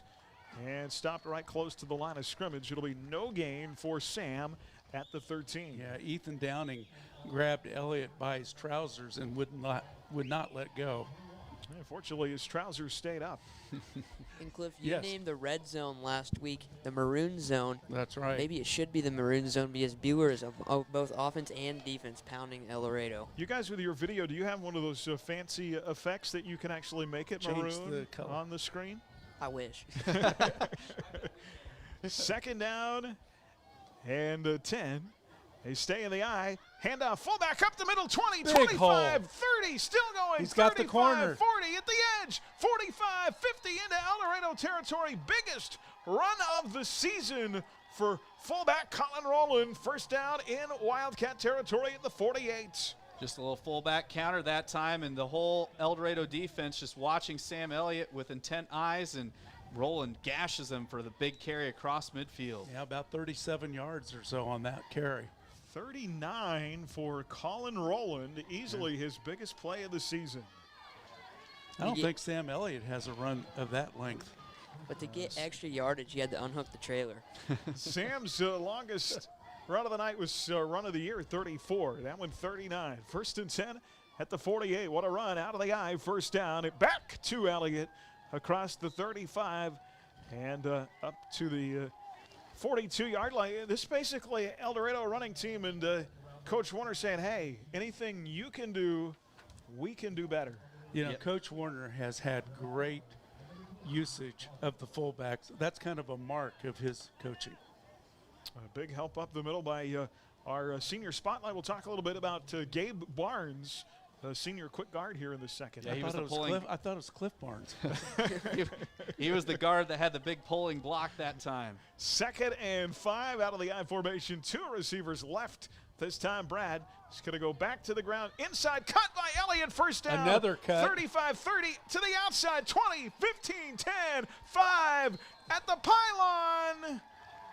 They're going to stepped out at the 5. They're going to call him out at the 4-yard line. Wow. But what an effort by Sam Elliott as he ran through a couple would-be tacklers at the end of that run. That may be my favorite Elliott run of the year. Yeah, I think it's his longest one of the year. And that's more yards after contact. It is his longest at 38. Well, and he ran more than 38 yards to get that 38. And Drew Veach, the last El Dorado defender, he might have bumped him out of bounds, but he paid for it at the end. First and goal at the 4-yard line out of the I formation. Single receivers either side. Brad will take the snap from Gilbert to Elliott. Inside cut, untouched again for another Crusader touchdown. A little higher success rate for the Crusaders in the maroon zone. Well, and what a great drive for Buehler to have right there. That was just kind of a gut-wrenching drive right into El Dorado and just on the ground the entire time. And great job. Buehler really starting to own the line. This had to be a spirit breaker against the Wildcats. 1:45 left. Cody Weiscarver for the PAT at the 10-yard line. Up and good. He's perfect tonight. Buehler, 3-score lead at El Dorado, 29-8. Listening to Crusader football on HKFM and the Crusader Sports Network. Crusader football coverage on the sports page at AdAstraRadio.com. You're listening to Buehler Crusader football on HKFM. This is Rod from Rod's Tire and Service in Hillsboro. Carrie, myself, and our entire staff want to let you know that we are still open to keep you rolling. We encourage customers to take advantage of our vehicle pickup and drop-off service. We can pick your vehicle up for new tires or service and return it to your house or business. Our farm service trucks are ready as always. We all need to do our part to keep ourselves and those around us healthy and safe. From all of us at Rod's Tire and Service, we thank you for your continued support and business. Your one-stop complete source for Firestone tires is Rod's Tire and Service in Hillsboro. Buehler Crusader football is on Oldies 95.9 HKFM. And Crusader football tonight brought to you by Midwest Iron and Metal, by Edgar Family Dental Care, by Hutch Rec, Sunflower Electric Supply, by Ray and Sons Roofing. Well, Sam Elliott with all he does is score touchdowns. 29-8. El Dorado has been in the red zone 3 times, and they have been stopped 3 times. Well, I'm not bitter about it or anything, but the only reason El Dorado scored tonight was because of a bad face mask that didn't get called. You're going to hold on to that all week long, I will remember that one for a long time. It was right there by the goalie box. Well, the Black Knight defense has not given up a point tonight. No. 29-8. So Weiscarver kicks from the 40. It'll be taken, fumbled at the 10, loose at the 9, picked up again, returned near side 15, and to the 20, and finally upended is Drew Veach, who fumbled it, picked it up, and still made a nice run across the 20 to the 22. Deontay Campbell with a great open field tackle. If he hadn't have made that, there was a seam there where Veach could have kind of hurt the Crusaders potentially. Down to 1:37 to go in the third. Wildcats will have it from their own 23-yard line, trailing 29-8. It'll be interesting to see if El Dorado continues to try to grind it out, because now their slow-paced offense really kind of becomes an Achilles heel. Find out what this sophomore quarterback is made of coming up in the fourth quarter. They stay on the ground with Wittenberg, and across the 25 to the 26. El Dorado has done a lot of good things on offense tonight. They just have not been able to finish. I think they've got to be incredibly demoralized at this point. Absolutely. They the fewest points they put up this season was back week 2 against Augusta. And the offense, like you said, has not put up any points. Second down and 8. Buehler's given up yardage tonight to this running game. Out of the flex, just no points. Here's the pitch, near side, fumble. It is recovered. I don't think they're going to be able to say that Rice's knee was down. That is the second fumble tonight by Jalen Rice. This one recovered by Buehler back at the 16-yard line. Dalen Coffey came up with the ball. Mason Lipford was, I think, they've 33. got their jerseys up. It's hard to see. Some of their jerseys are up. I'm going to trust the guy with the binoculars. You're probably correct. Right there on the scoreboard. And I'm not sure that was a fumble by Rice. That was a pretty bad pitch by Gannon. Either way, the ball's on the ground. Buehler forces El Dorado's first turnover of the night. Now, you thought they were demoralized before. They're really going to be demoralized now. 56 seconds left in the third. Buehler from the El Dorado 21. Brad wants to throw to the back of the end zone. Bobbled around. I think it hit the back of the helmet of the Wildcat defender. We're going to have pass interference here on Barry Summers. Yeah, Barry Summers was a bane of Buehler's existence. I can tell you, coaching against that kid in youth football, he single-handedly beat us year after year after year. Well, he's going to get flagged here. Yeah, Not he didn't get the head turned around. He just pushed the Buehler intended receiver just out the back of the end zone. And this isn't like the NFL or the NCAA where the ball will be marked down to the 2-yard line. It's going to be half the distance to the goal and moves the ball down to the 6-yard line. 6-yard line on the penalty, the 5th of the night for El Dorado. That doesn't count as an incompletion when there's a penalty, does it? No. No, So I think he's 2 for 2 passing, which they wanted to be more than 50%. I'd like to see him have another shot at it. And that should push the ball past the first down stick, should it not? Yeah, No, it's first and goal. They still have the sticks up on the far side, though. Is the stick at the 5? Hard to see. It's about as far away from us on the field as it can get. Now they moved the ball clear back, though, near about the, what is that, at the 7 or 8? Yeah, it's back to about the 8-yard line. They've got first down on the marker across the way from the left hash mark. Trips right. Brad's going to be out of the gun here. 4 wide receivers. Brock McCurdy alone to the left side. 3 receivers to the right. Yeah, looking all the way to Brock and incomplete in the end zone. El Dorado went single coverage that time across the way. Yeah, Brock and Brad weren't on the same page. Brad never looked anywhere but right at McCurdy. And Brock was well covered in the end zone there. And that stops the clock with 45 seconds left. So I guess second and goal, is that what we're calling it here? No, they or is it 2nd and 2? It's 2nd and 2. Okay. Yeah, first down marker still up. So let's get the first down and make it 1st and goal out of the I formation. And here is Elliott, inside carry, inside the 5, and it will be 1st and goal now at the 4-yard line with 38 seconds left. And now it's 1st and goal. Yes. They will have to run one more play here in the 3rd quarter. Sam just kind of tunneled his way up there to the 4-yard line. They stop the clock on the first down. 37 seconds left. Buehler leading 29-8. And they may be able to run more than one play. Dominated this 3rd quarter. I formation again on 1st and goal.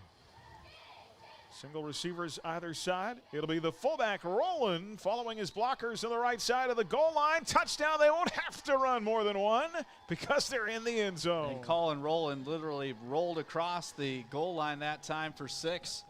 And Buehler has really opened this thing up in this 3rd quarter.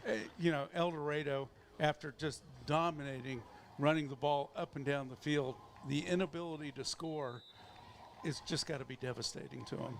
16 ticks on the 3rd quarter clock. 35-8 with the extra point pending. Weiscarver at the 10. The hold is good by Bradley Neal. The kick is good. And Buehler is now up 4 scores. 36-8. I was going to say, it's good to see Buehler with a kicker like Weiscarver. He has got a leg. He's been solid tonight, perfect, and Buehler leads 36-8. 16 seconds left in the 3rd on HKFM and the Crusader Sports Network. Serving Central Kansas from their locations in Moundridge and Buehler. Take control of your accounts and sign up for online banking at mkcu.com with features like remote capture deposit and online bill pay. Member owned and proudly supporting Crusader arts, athletics, and academics. Mid-Kansas Credit Union at 200 West 2nd in Buehler and in Moundridge. Member NCUA. Buehler Crusader football is on Oldies 95.9 HKFM. Crusader football tonight brought to you in part by Wifco Steel Products. Name our man of steel player of the game coming up later on. Apple Lane Animal Hospital by First National Bank, by APAC Shears, and by Fee Insurance. We're live from the Allen Samuels broadcast booth here tonight at BG Products Stadium in El Dorado.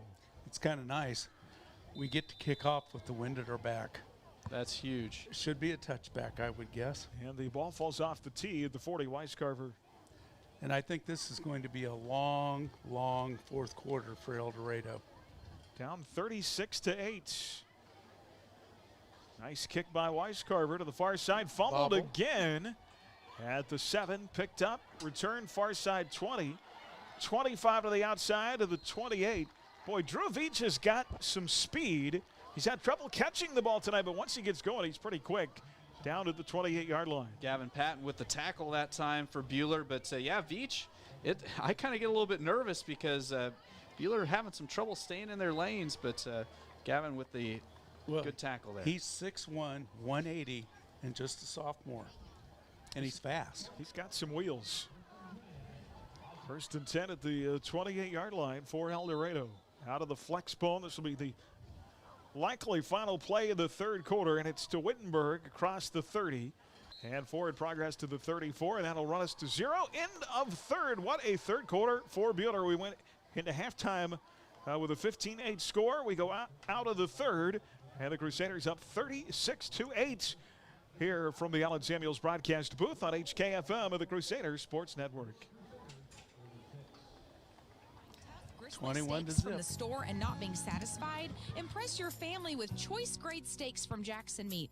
Aged to perfection and cut to your satisfaction. Taste the difference and turn steak night into your favorite night when you shop locally at Jackson Meat. Need a little morale pick-me-up in your office? Did you know updating your old fluorescent troffers with flat panel LEDs can boost employee morale and productivity? Sunflower Electric will come to your office, lay out a design, and provide a free estimate that can have big dividends. New flat panel LEDs give better lighting output using less wattage and lasting longer, which means savings for you. Call today at 620-662-0531 or stop by your local Sunflower Electric supply in Hutchinson, Great Bend, or Liberal. Buehler Crusader football is on Oldies 95.9 HKFM. Well, Buehler went 3 for 3 on scoring drives in that third quarter. What have you seen offensively out of Buehler here second half? It's put them up so big they're executing well. Well, I mean, I tell you, Colin Rowland's doing a great job with those lead blocks from the fullback side or spot, but just the offensive line really sticking with and maintaining their blocks and really dominating that line of scrimmage there in that third quarter. It's a great 1-2 punch between Elliott and Rowland. Buehler came in 15-1 all time against the Wildcats in 6 games. Had won 14 in a row going back to 05. And a 2nd down and 5 for the Wildcats. Straight ahead run to start the fourth, going right to left. Now with the wind, across the 35 to the 37-yard line. Yeah, Tustin with the tackle for Buehler, and they are going to keep riding Zach Wittenberg till the wheels completely fall off. And like you said, this is not a good offense to come from behind. You know, they're down 28 points, and they're 3 yards in the cloud of dust offense.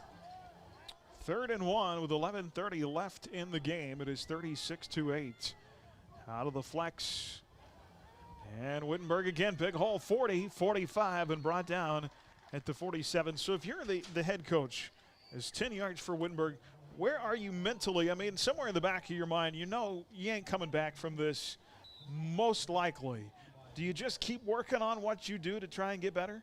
I think, you know, with El Dorado, too, they know if they run the football, it'll eat clock, it'll keep Buehler from scoring less.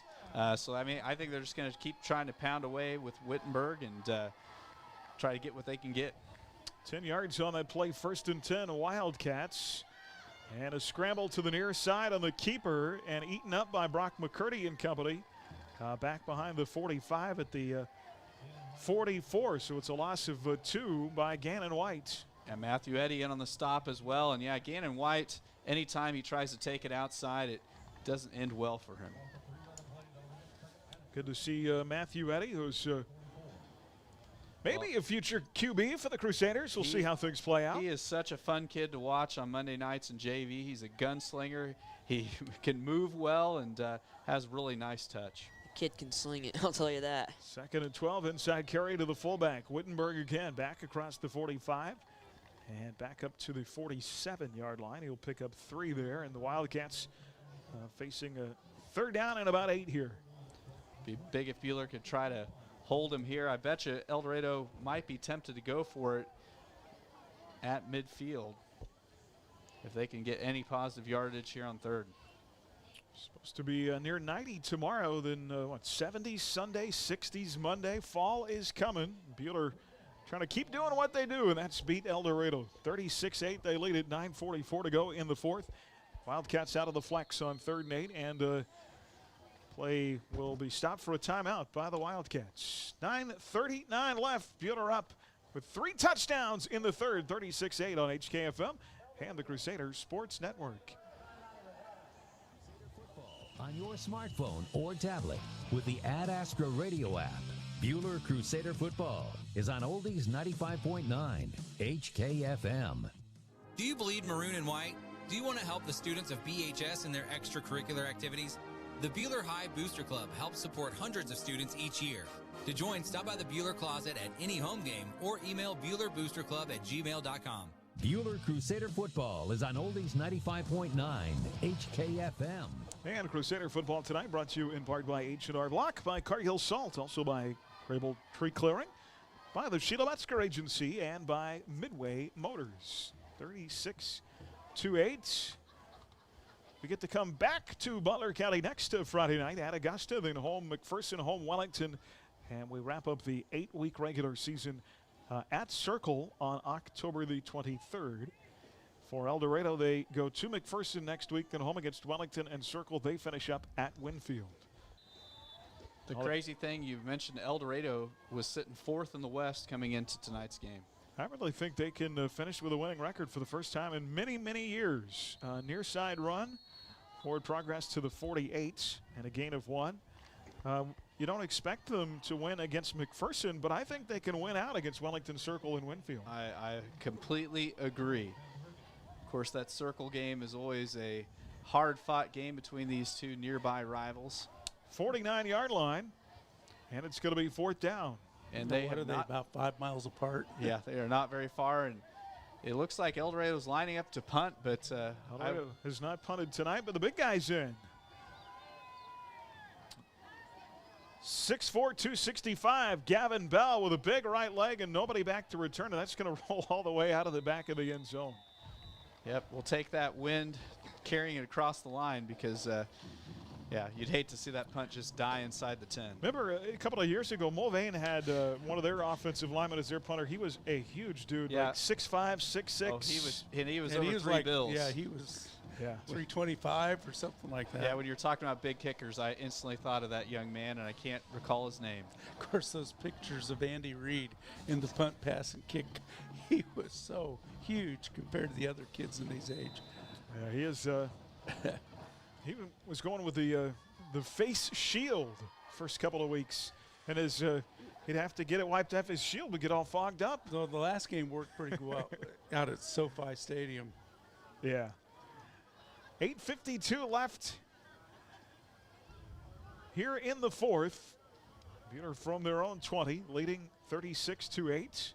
There goes Sam. There's Sam at the 25-30, gets to the edge again. 45-40, still at his feet across midfield. Had another big run tonight by Sam Elliott to the El Dorado 47-yard line. Sam ran out of his shoe that time, but I got to give some props that time. Trevor Cooper, I think that's maybe the fastest I've ever seen him move. He was downfield, and he threw a big block down at the end of that run. But good hard run there by Sam Elliott. Yeah, about 36, 37 yards. That is the second 30-plus yard run of the night for Sam. He has had a great night, well over 100 yards for the second straight game, and hopefully this is Sam coming into his own. And hopefully the quarterback won't trip him up and keep him from getting 200. Yeah, that's not fair. What are you doing, Bradley?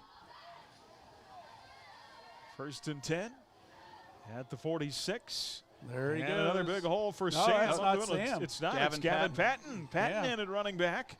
And he carries forward to the 38-yard line. Yeah, the NC took that handoff. I recognized Gavin just kind of slashing his way upfield, and good hard run for the sophomore. Colin Rowland was having to hold back Trevor Cooper there, as it looked like that there was a little scrum in the backfield. Gain of 9 by Gavin. They'll give him 10 in the first down stick, 1st and 10. Gavin is a slashing runner, and yeah, we've watched him play forever. Gavin Patton in at running back. Nursing some sore ankles. 5'10", 165, a sophomore. 1st and 10, Buehler out of the eye. Brad will take the snap, fullback handoff, and nowhere to go. Maybe a loss of a yard. That's up for Colin Rowland. Yeah, Colin Rowland kind of got clotheslined that time by an El Dorado defender.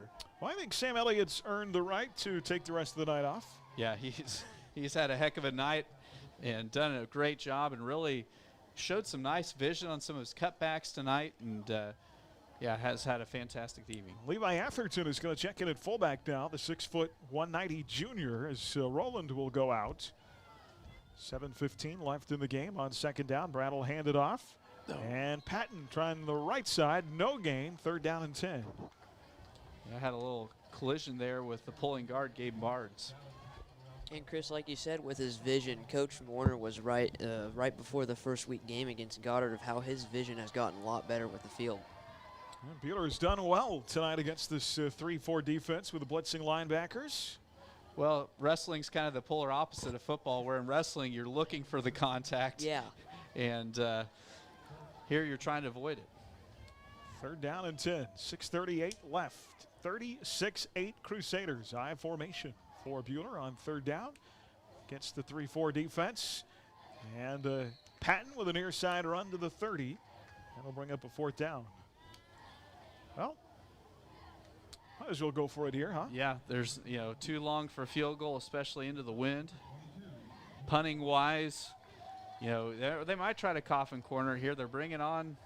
And if it wholesale substitution. If it goes out of the end zone, gains you 10 yards, I guess. It looks like they are going to try and punt it away with Cody Weiscarver. This is the first time I can remember ever seeing Cody punt the ball. Jeffrey Neal, our regular punter, played last night of the freshman game, not eligible tonight. And Weiscarver, they are going to try and pin him. It is high in the air and it bounces at the 19. Bounce. It is going to roll inside the 10. And boy, you couldn't ask for much better than that, could you? They're down it at the 8-yard line. Yeah, great kick that time by Weiscarver. It went right up the elevator shaft and then took a nice rollout. Coffee downs it inside the 10, and now El Dorado has 92 yards to go for pay dirt. Yeah, nice little pooch kick there. And if I'm Weiscarver, I'm thinking, man, I hope that's the only punt I ever have to make. It was a great one. And I'll retire looking pretty good. A lot of new faces checking in defensively here for the Crusaders. Let's see if the second string D can hold tough. El Dorado from their own 8-yard line. 1st and 10. El Dorado's only scored defensively tonight. There's a run near side to the left across the 10 to the 12. Brian Regier in on the stop for the Crusaders, one of those new faces in there. And, here's El Dorado down 28 points.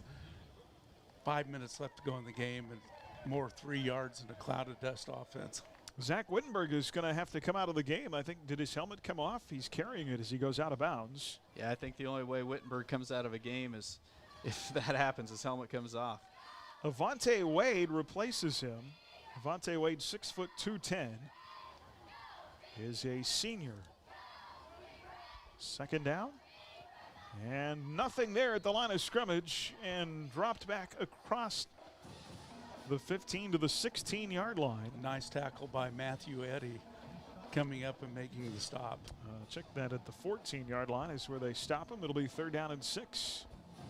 Crusaders continue to work more guys in on the defensive side. And it's Deontay Campbell went off, did Coffee as well, so some more new guys in. Yeah, Alex Lee out there now for the Crusaders, as well as Marcus Voss on the D-line. And they are going to send Levi Perez. Good to see Levi back. He was out last week in part of the game. Big run up the middle on 3rd and 4. Wittenberg back in the game. And forward progress up to the 24-yard line. And El Dorado seems like that they're just going to keep their first string in, which I don't disagree with that, just so you can get some extra work in with the offense. Brock McCurdy goes out. Grant Ricker, another sophomore, checks into the game. Well, they'd like to put together a drive and put some points on the board. Yeah.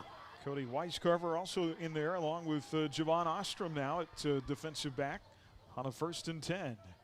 Austin Rogers in at safety as well. Here is carry straight up the middle to the 31. Big B, Brian Regier on the stop.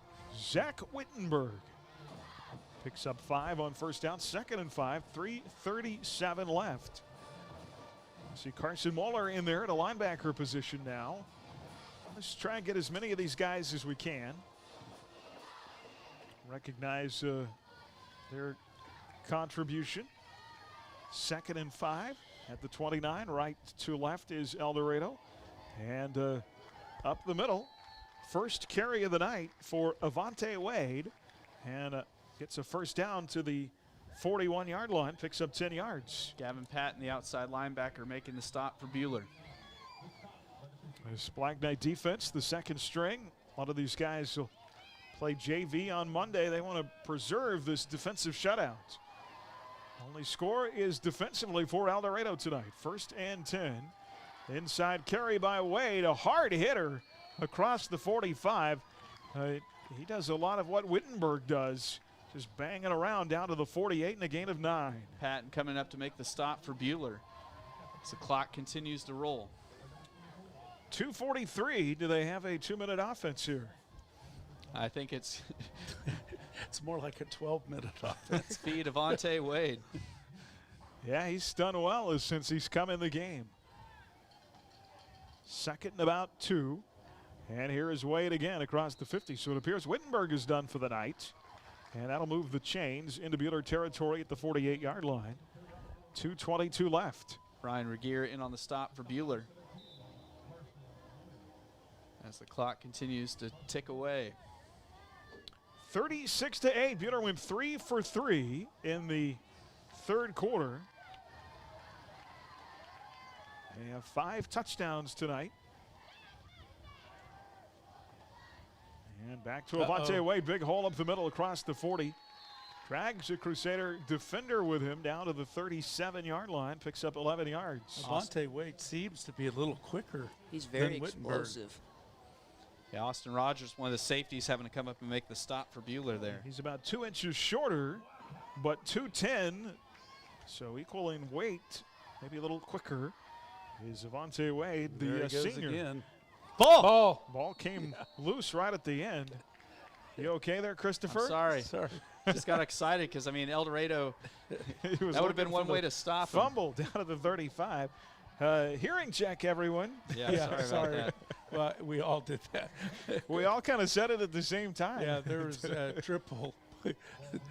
All three of us said ball. 35-yard line, 2nd and 7. Well, we're awake now. Out of the flex pawn, Avante Wade up the middle. Forward progress across the 30 to the 29. It's going to be 3rd down and short here. That made me jump, not going to Yeah, lie. sorry about that, Tyler. Eddie and Regier teaming up on the tackle there. I thought maybe one of us had seen a mouse. 58 seconds left. 36-8. It'll be 3rd and about 2 for the Wildcat flex. Boy, it's just all Avante all the time. Avante Wade up the middle's got the 1st down. Down to the 22. El Dorado can use a couple of timeouts if they choose. 43 seconds left. I think they did call a timeout. How bad do they want to get in the end zone here? They lost their home opener to begin the season, 25-20 to Independence. Then went to Augusta in week 2, won 14-7. On the road at Labette County in week 3, 32-14.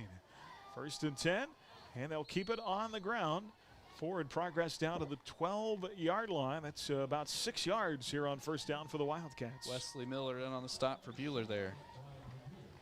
Labette County has played Augusta. We're down to 10 seconds, guys. I don't think this will be the last play of the game. They've played El Dorado and they play Wellington. A lot of AVCTL teams. Here's a run near side. Get him. At the 5. Oh, he got in. Into the end zone as time expires. A touchdown by Javon Sundgren of 12 yards. He was almost tackled back at the 15, was able to scramble away, and just inside the pylon as time expires. And there went the shutout by the defense. Javon Sundgren with his 2nd touchdown of the year of 12 yards as time expires. El Dorado lines up for the swinging gate, but the officials aren't going to let him try. They are going to say there will not be an extra point attempt, and that's your ball game, and Buehler's going to win it by a final score of 36-14. So the defense, with time expiring, gives up El Dorado's only offensive touchdown of the night, but more importantly, Buehler, after starting the year 0-1, has won 2 in a row. They're now 2-1 on the season and 2-0 in conference, and they will be at Augusta next Friday night. El Dorado falls to 1-1 in the league and 2-2 on the year. And they have a tough road task next Friday at McPherson. Buehler wins it 36-14. Coach Warner has never lost to the Wildcats in 15 tries. Career win number 251. Lots to talk about coming up in our postgame. Our Shirt Shack postgame begins after this on HKFM and the Crusader Sports Network. Crusader football on HKFM. Stay tuned for the Shirt Shack postgame show. We'll bring you analysis and break down the numbers from tonight's game. The Buehler Crusaders on Oldies 95.9 HKFM. The veterinarians and staff at Abilene Animal Hospital would like to wish Coach Warner and the Buehler Crusaders a healthy and successful season. The same level of hard work, dedication, and commitment to excel on the field is what we do at Abilene Animal Hospital. We continue to invest in new diagnostics and technology to make every effort to give you and your pet the best care possible. Go Crusaders! Like annual physicals, a yearly financial checkup can help make sure you're on track for well-being. This is Monty Cross with HCU Investment and Insurance Services, and we specialize in thoughtful investment guidance aimed at keeping your finances in shape. To schedule a checkup with a financial consultant, visit hcu.coop/checkup or call 620-669-0177. Securities offered through LPL Financial, member FINRA SIPC. Insurance products offered through LPL Financial or its licensed affiliates. Hi, this is Cliff Ray with Ray & Sons Roofing Company, and today I brought our 4-year-old grandson, Brogan. Brogan, did you know Ray & Sons Roofing is 80 years old this year? Do you know what that means? No, Papa. It means we have a lot of experience. Brogan, did you know we have been the best of the best every year? You know what that means? What, Papa? People trust us, and that's a very good thing. For a free inspection or estimate, go to rayandsons.com. Roof the right way, the right way. First National Bank is a proud sponsor of local high school sports. We have an experienced staff prepared to provide you with a variety of banking solutions. Please visit our website, fnbhutch.bank. That's fnbhutch.bank for more information. First National Bank of Hutchinson, we're first for you. Visit one of the First's 5 convenient locations in Hutchinson, including inside Dillon's Marketplace. First National Bank of Hutchinson, member FDIC. Buehler Crusader football is on Oldies 95.9 HKFM. And welcome back to our Shirt Shack postgame. Well, Cliff, you alluded to it a couple of different times tonight, just the win to take it out of their sails. El Dorado 3 different times in the Buehler red zone and came up empty each time until that last play of the game. Their only score had been on defense. It is just incredibly demoralizing to be knocking on the door and be stopped time and time again, and then Buehler marching right down the field and scoring quickly, and then again, and then again, and so those are tough mental battles and El Dorado does not have an offense that's built to come back. Yeah. Well, you think about this El Dorado team and where they've been. They've not had a winning record.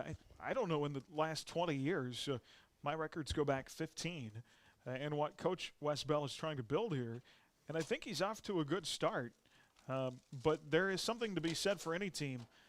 You have to learn how to start winning. And that's certainly a process. But a better team than we've seen in the past, and they gave a fight. This is a much improved El Dorado team.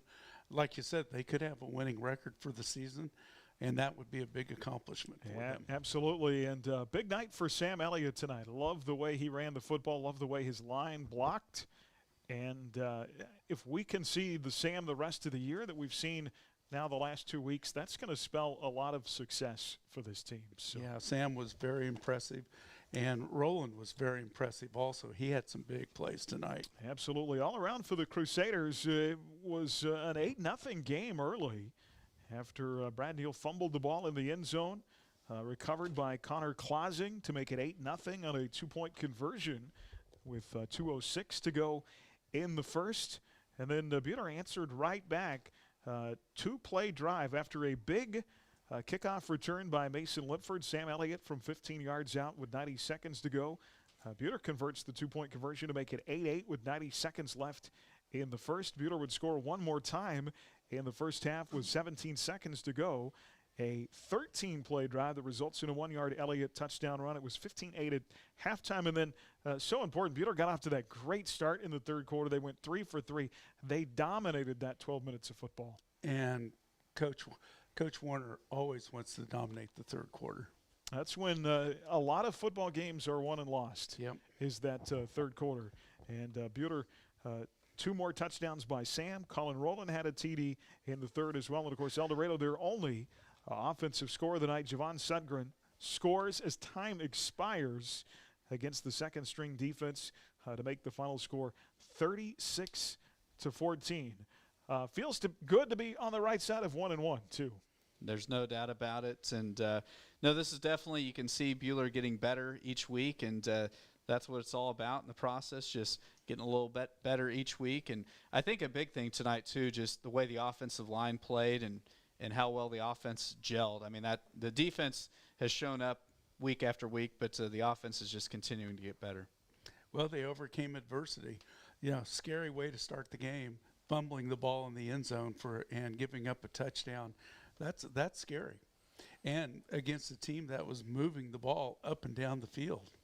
Yeah, well, interesting. We talked about it before the game.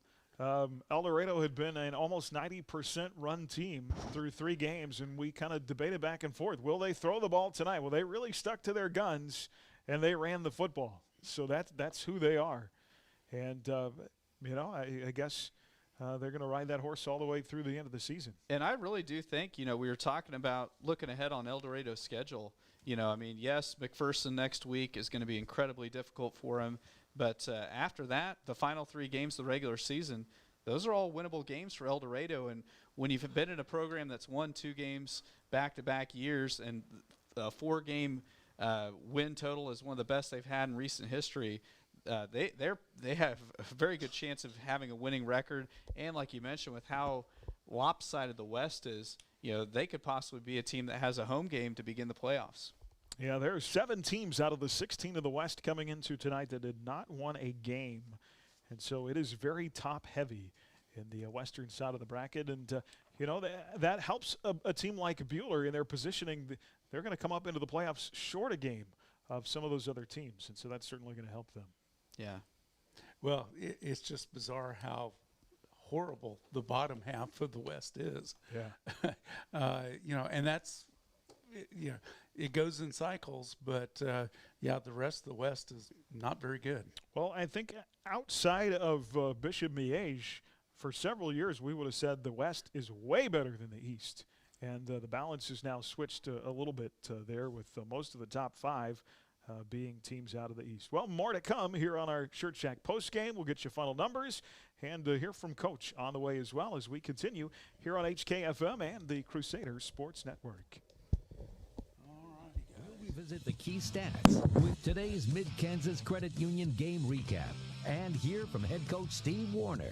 Crusader football is streaming online at AdAstraRadio.com and on your smartphone or tablet with the Ad Astra Radio app. Hi, this is Brett Henry, and for the past 75 years at Adams Brown Barron & Ball, we've served Kansas and America. To celebrate our 75th anniversary, we have rebranded to Adams Brown, Strategic Allies, and CPAs. For more information on our exciting changes, check out adamsbrowncpa.com and see why we are above and beyond. During these trying times, the Hutchinson Medicine Shop is here to assist you. The Medicine Shop stocks hand sanitizers, masks, gloves, alcohol swabs, and other products to prevent the spread of infection.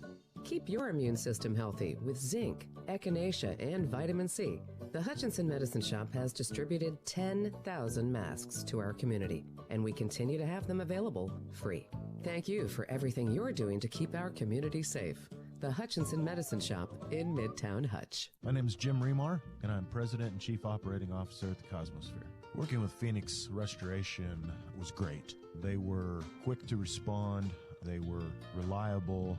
They really went out of their way to accommodate us and to do what they could to help keep our operation going while they were in there addressing the problem. As far as we're concerned, they're the best in the business. Reno County's only locally owned fire and water restoration company is Phoenix Restoration. They'll help you rise again after your disaster. Online at phoenixrestoration.com.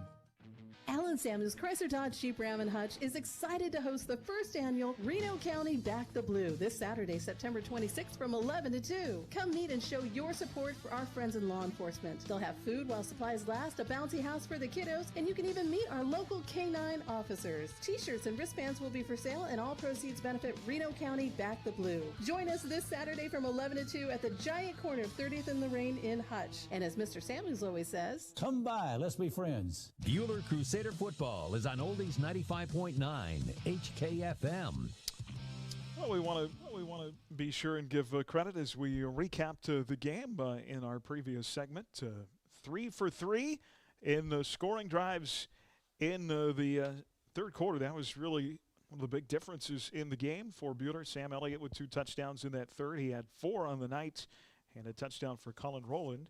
And our Inside the Numbers game recap tonight brought to you by Adams Brown Strategic Allies and the CPAs, proudly serving businesses in Kansas for the past 70 years. Online at adamsbrowncpa.com. Adams Brown Strategic Allies and CPAs, above and beyond. We'll hear from Coach coming up. We'll get our player of the game and our play of the game on the way as well. Right now, one of the other new features, and we hadn't a chance to get to this previous tonight, so we're going to do it in the post game. Tyler Adams is operating our view from the student section this year. We wanted to have a chance to catch up with Coach Willie Atkins, who 30-plus years at Buehler, of course, all the success he's had on the track side of things, but also an assistant on the football team as well. And Tyler had a chance to catch up with Coach earlier this week. View from the student section, and today I am with Mr. Adkins. Mr. Adkins, first off, how many years have you been in service with Buehler High School?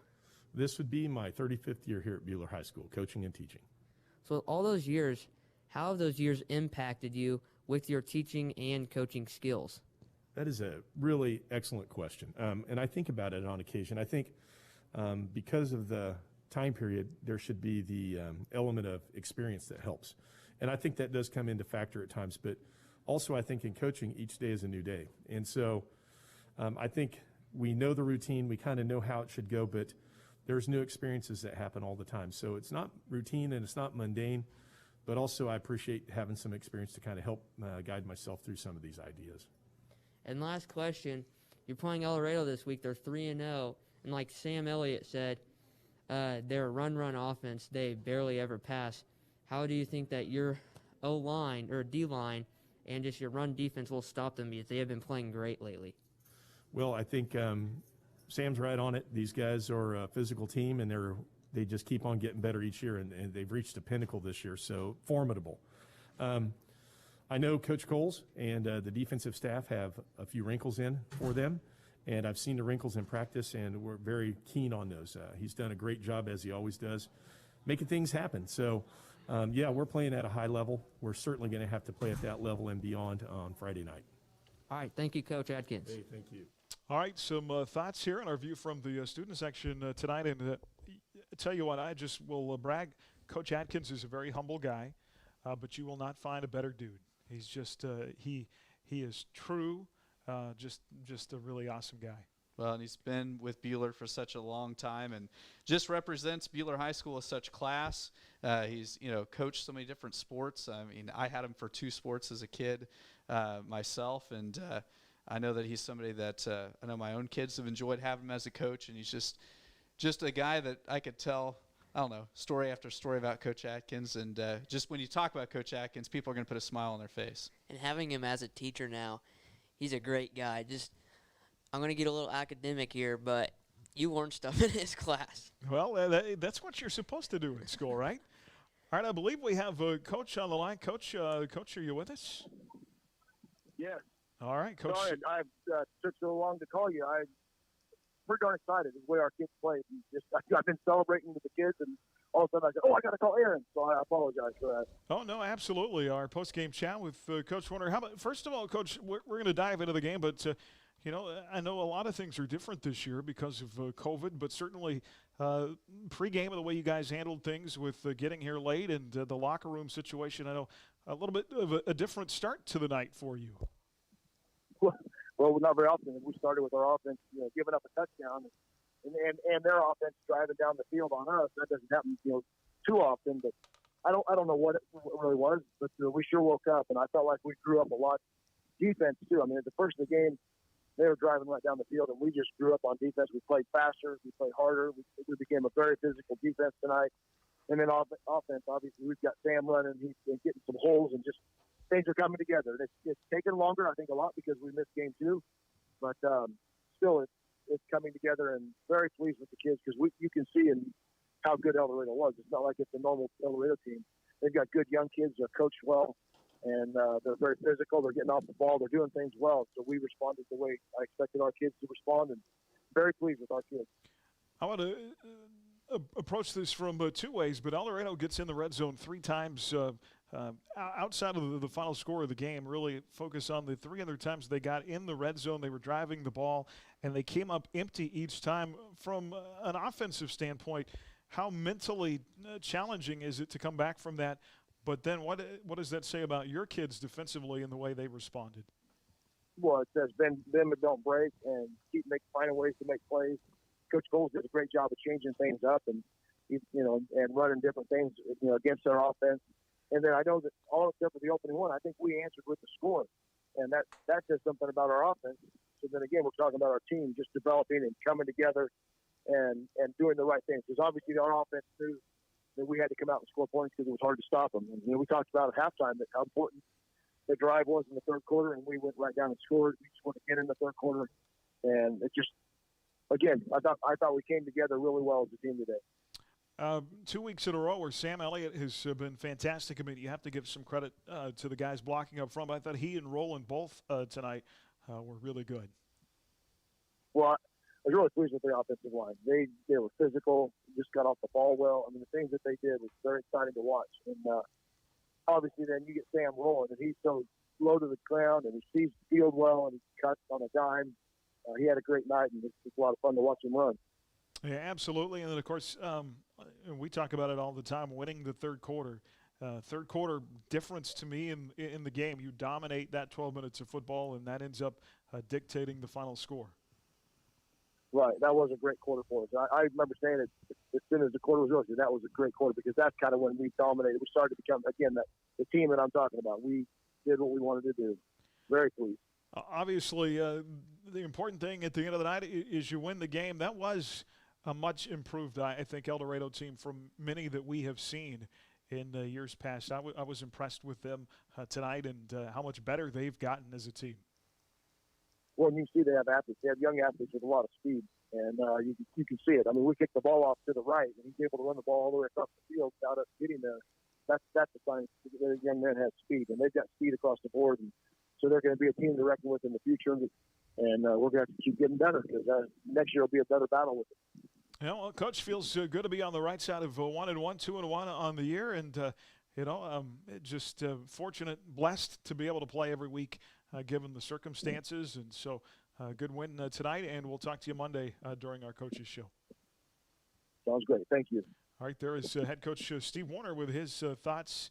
I can always gauge, we talk about this a lot, and Coach and I talk about it a lot. I can always gauge how a night went for Coach based off of how he talks about his offensive line. That's the group that he spends the most time with, and so I can always get a feel for where he's going to go with things based on, and he was very, very, very complimentary of them tonight. Yeah, they really did a nice job. I mean, the reason that Roland and Sam Elliott had such big nights running the football tonight was because our guys really did do a great job of dominating the line of scrimmage. And you just think about it. You talked about some of the pancake blocks, Tyler, when we were off the air. I mean, we were doing a nice job of knocking guys down way past the line of scrimmage and just being the more physical team. Yeah, absolutely. Thanks to our video partners. You guys do a great job, and I know that it's nice to be here, and we don't get spoiled like this every week, do we? But it's great to partner with you guys this year and on the video side. And any idea how many viewers tonight? And not that we're bragging, but in these COVID times, I think it's important for us to be able to get the audio and the video out to as many grandmas and grandpas and aunts and uncles that would normally come to the game that can't. And that's certainly, I think, important. So. We topped off at 97 tonight. 97. So you figure that that's 97 connections. If there are 2 or 3 people at that same point, that's pretty good. So good stuff tonight, and thank you guys to all of your hard work, and Coach Torg for letting us partner, and we hope to grow this and help you guys grow what you're doing, and some new and exciting things to bring you in the future. Well, we want to get to our play and player of the game, and we'll start with our Whiffco Steel Products Man of Steel tonight. From storage tanks to steel walkways, stairways, and platforms, Whiffco Steel Products, the expert in steel fabrication, online at whiffcosp.com. And fullback Colin Rowland, the 5'11" junior, is our player of the game. He had some nice runs and some great blocks tonight. He really did. I mean, he had so many nice blocks at the point of attack tonight for Buehler, and had some his best runs as a varsity player, and yeah, just an all-around nice night for Colin. Okay. And Tyler, when I said immediately, I said player of the game, and before I got it out, you said Colin Rowland. Well, because he was the factor of how Sam got all those extra yards after he got past the line. Yes, the O-line did great tonight once again, but Colin just did such a great job being a lead blocker.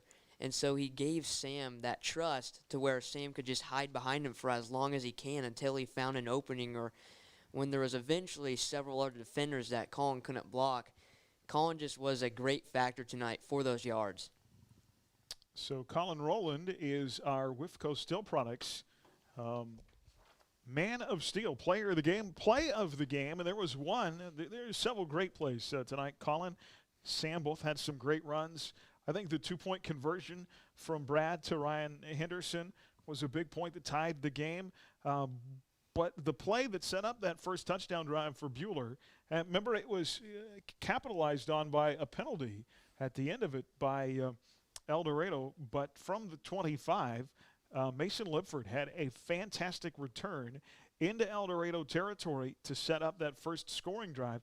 With the penalty, it ended up putting Buehler all the way down at the El Dorado 26. It really was a nice play, and I mean, he just hit the hole hard, and it was just one of those things that you could just really kind of feel Buehler's offense coming onto the field with a lot more confidence. With the return and the penalty, that ended up being 49 yards on that return that set up that 2-score drive. So Mason Lipford with a nice return is our Dix Phillips 66 Phillip of the game, our play of the game tonight. Phillip on top-tier gasoline, snacks, and more at Dix Phillips 66. Family-owned for nearly 60 years. Every journey begins with a stop at Dix, 4th and Stevens and Hutch. And I know you have a comment, Tyler, and I would also say you know a little bit more about this than we do, but Mason had a pretty ugly injury in baseball 2 years ago that he came back from. So I was an eyewitness with that.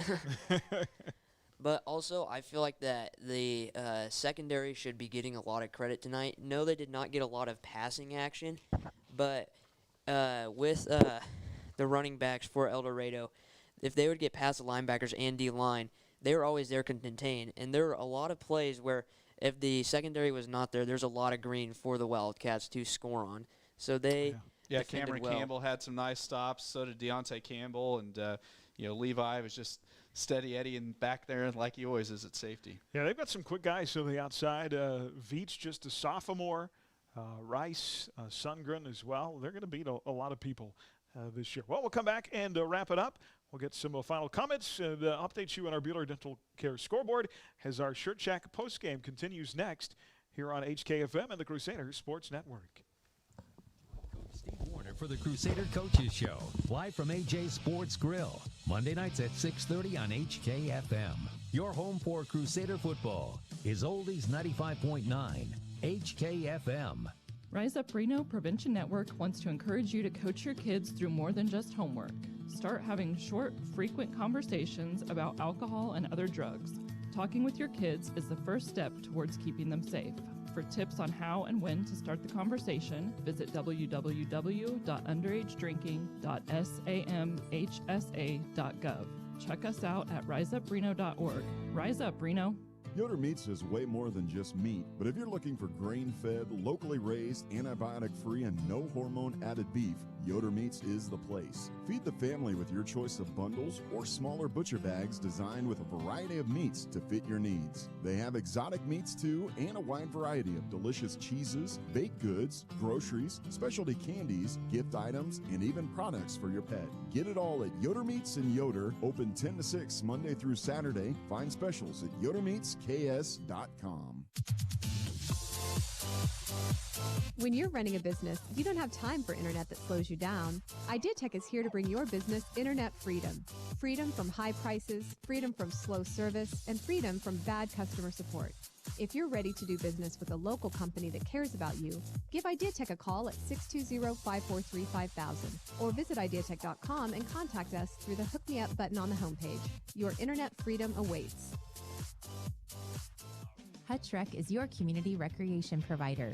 We're passionate in bringing healthy living opportunities through our youth and adult sports, wellness and fitness classes, and several of our community events and races.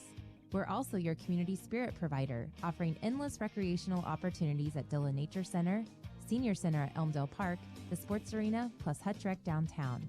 See all of the community spirit and healthy living opportunities Hutch Rec provides your community at hutchrec.com and on our Hutch Rec Facebook page. Buehler Crusader football is on Oldies 95.9 HKFM. Well, as we're back here at BG Product Stadium in El Dorado to wrap things up tonight, let's go through some scores in our Buehler Dental Care scoreboard. From regular teeth cleanings to advanced periodontal work, your hometown dentist is Buehler Dental Care, online at BuehlerDentalCare.com. Fourth quarter, Mac leading Winfield 56-13. Manhattan High leading Topeka High 42-6. Hutch over Newton in the fourth, 47-35. Wamego 41, Atchison 7. Elsewhere tonight, Kingman leading Belle Plaine 14-7. Valley Center 14, Salina Central 12. St. James Academy in the top 5 in 4A leading Baser Linwood 35-28. Garden Plain tonight beats Douglas 34-8. Elsewhere, Holcomb 34, Nickerson 18 in the fourth. We told you the McPherson score. Just running down some things here, Christopher, and I'm sure you have some others as well. Yeah, I can get you some scores from across the Ad Astra Sports Network. We mentioned it earlier on Hit Radio 94.7 KSKU. Central Plains defeats the Chase Cats 58-14 in a rivalry game. On Sports 1, Lucky Kid down at Pratt Skyline is the Thunderbirds shut out Maxville 46-0. On Kansas Rocks 100.3 KNZS, Trinity Catholic spoils Lions homecoming 48-0. And still looking for a final on that Andale-Halstead game that was on Kicks Country 106 at the half. Andale was up 30-12 on the Dragons. Pratt leading Larned in the fourth 21-14. Caldwell was up 10 on Central Christian 32-22. Holton leading Sabetha in the fourth 31-13. Elsewhere, TMP over Syracuse 19-0. That game being played in another time zone in Syracuse tonight. And that spoils. Syracuse was 3-0 for the first time and since 1999, I believe, and so the Bulldogs pick up their first loss of the season. In the fourth, Chaparral leading Blue Stem 50-6. Hoisington 26, Phillipsburg 21, and the Trojans Girard leading Anderson County in the second half 21-0. Those are a few final scores and some fourth quarter scores in our Buehler Dental Care scoreboard. Eric Peterson, he is the man. I know a lot too. You certainly know more than I. Mascots in Kansas. I bet you Eric Peterson knows more mascots in the state than anybody else. Yeah. He does know a lot. There's not many people that I would come across that know more than you. Well, I'm not trying to be cocky, but that is one of my few skills. I always say, you see how far it's gotten me in life. But maybe we could have a mascot off between you and Eric Peterson. Well, it's going to make me sound like a nerd, but when I was a kid, people at lunch used to try to stump me.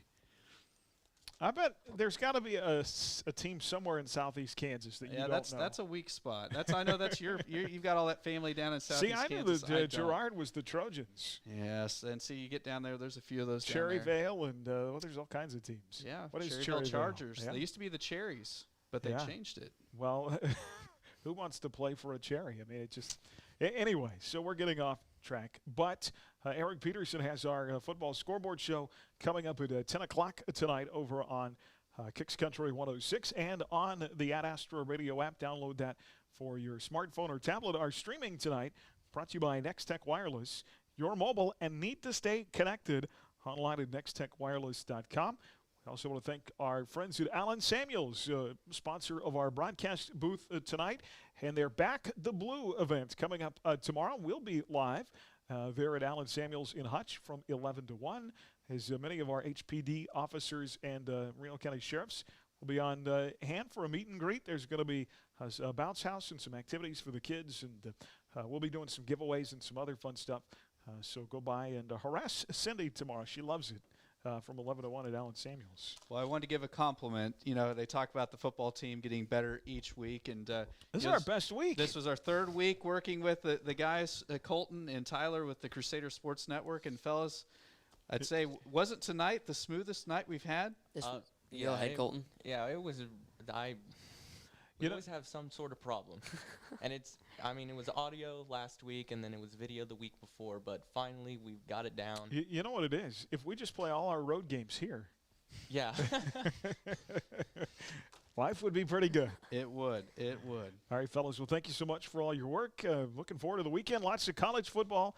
Sterling College is back tomorrow. They've got Bethany at home tomorrow evening. That is a 6 o'clock kick, I believe, and 5:30 for the pregame with Scott Hogan here on 95.9 HKFM. So good luck to the Warriors, looking for their first win of the season tomorrow. KU, K-State, and lots of college football. KU is at Baylor. I believe K-State is at home or at Norman. We go to Norman. At Norman, but I still have K-State winning 54-51. Well, Tyler Adams is the lone guy in the press box that thinks it's going to be an offensive crazy fest tomorrow, so we'll see. Tyler has more faith in Courtney Messingham than I do.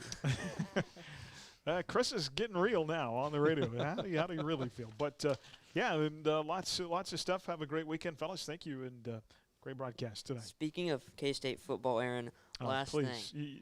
I gave you a little bit. You can't take too much. So El Dorado and Buehler, their quote-unquote rivalry, reminds me of Farmageddon. K-State versus Iowa State. So in 2017, the great Stan Weber said, after Skylar Thompson threw it to Isaiah Zuber, K-State always beats Iowa State. That's 10 in a row. They always do it. Well, that's how it is with Buehler and El Dorado. That's 15 straight. So now I'm going to make a deal with you, okay? I let you talk about K-State. You owe me one of those nice jackets. That's We'll talk to Tord. We'll talk to Tord.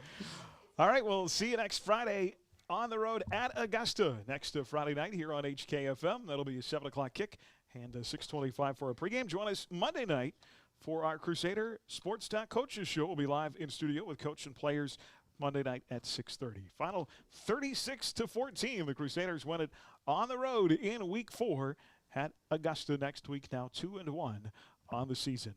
For Cliff Shank and Chris Shank, also Colton Hines, and Tyler Adams, Aaron West. Have a pleasant good evening, everybody, from the Allen Samuels broadcast booth. You've been listening to Crusader Football on HKFM and the Crusader Sports Network. Allen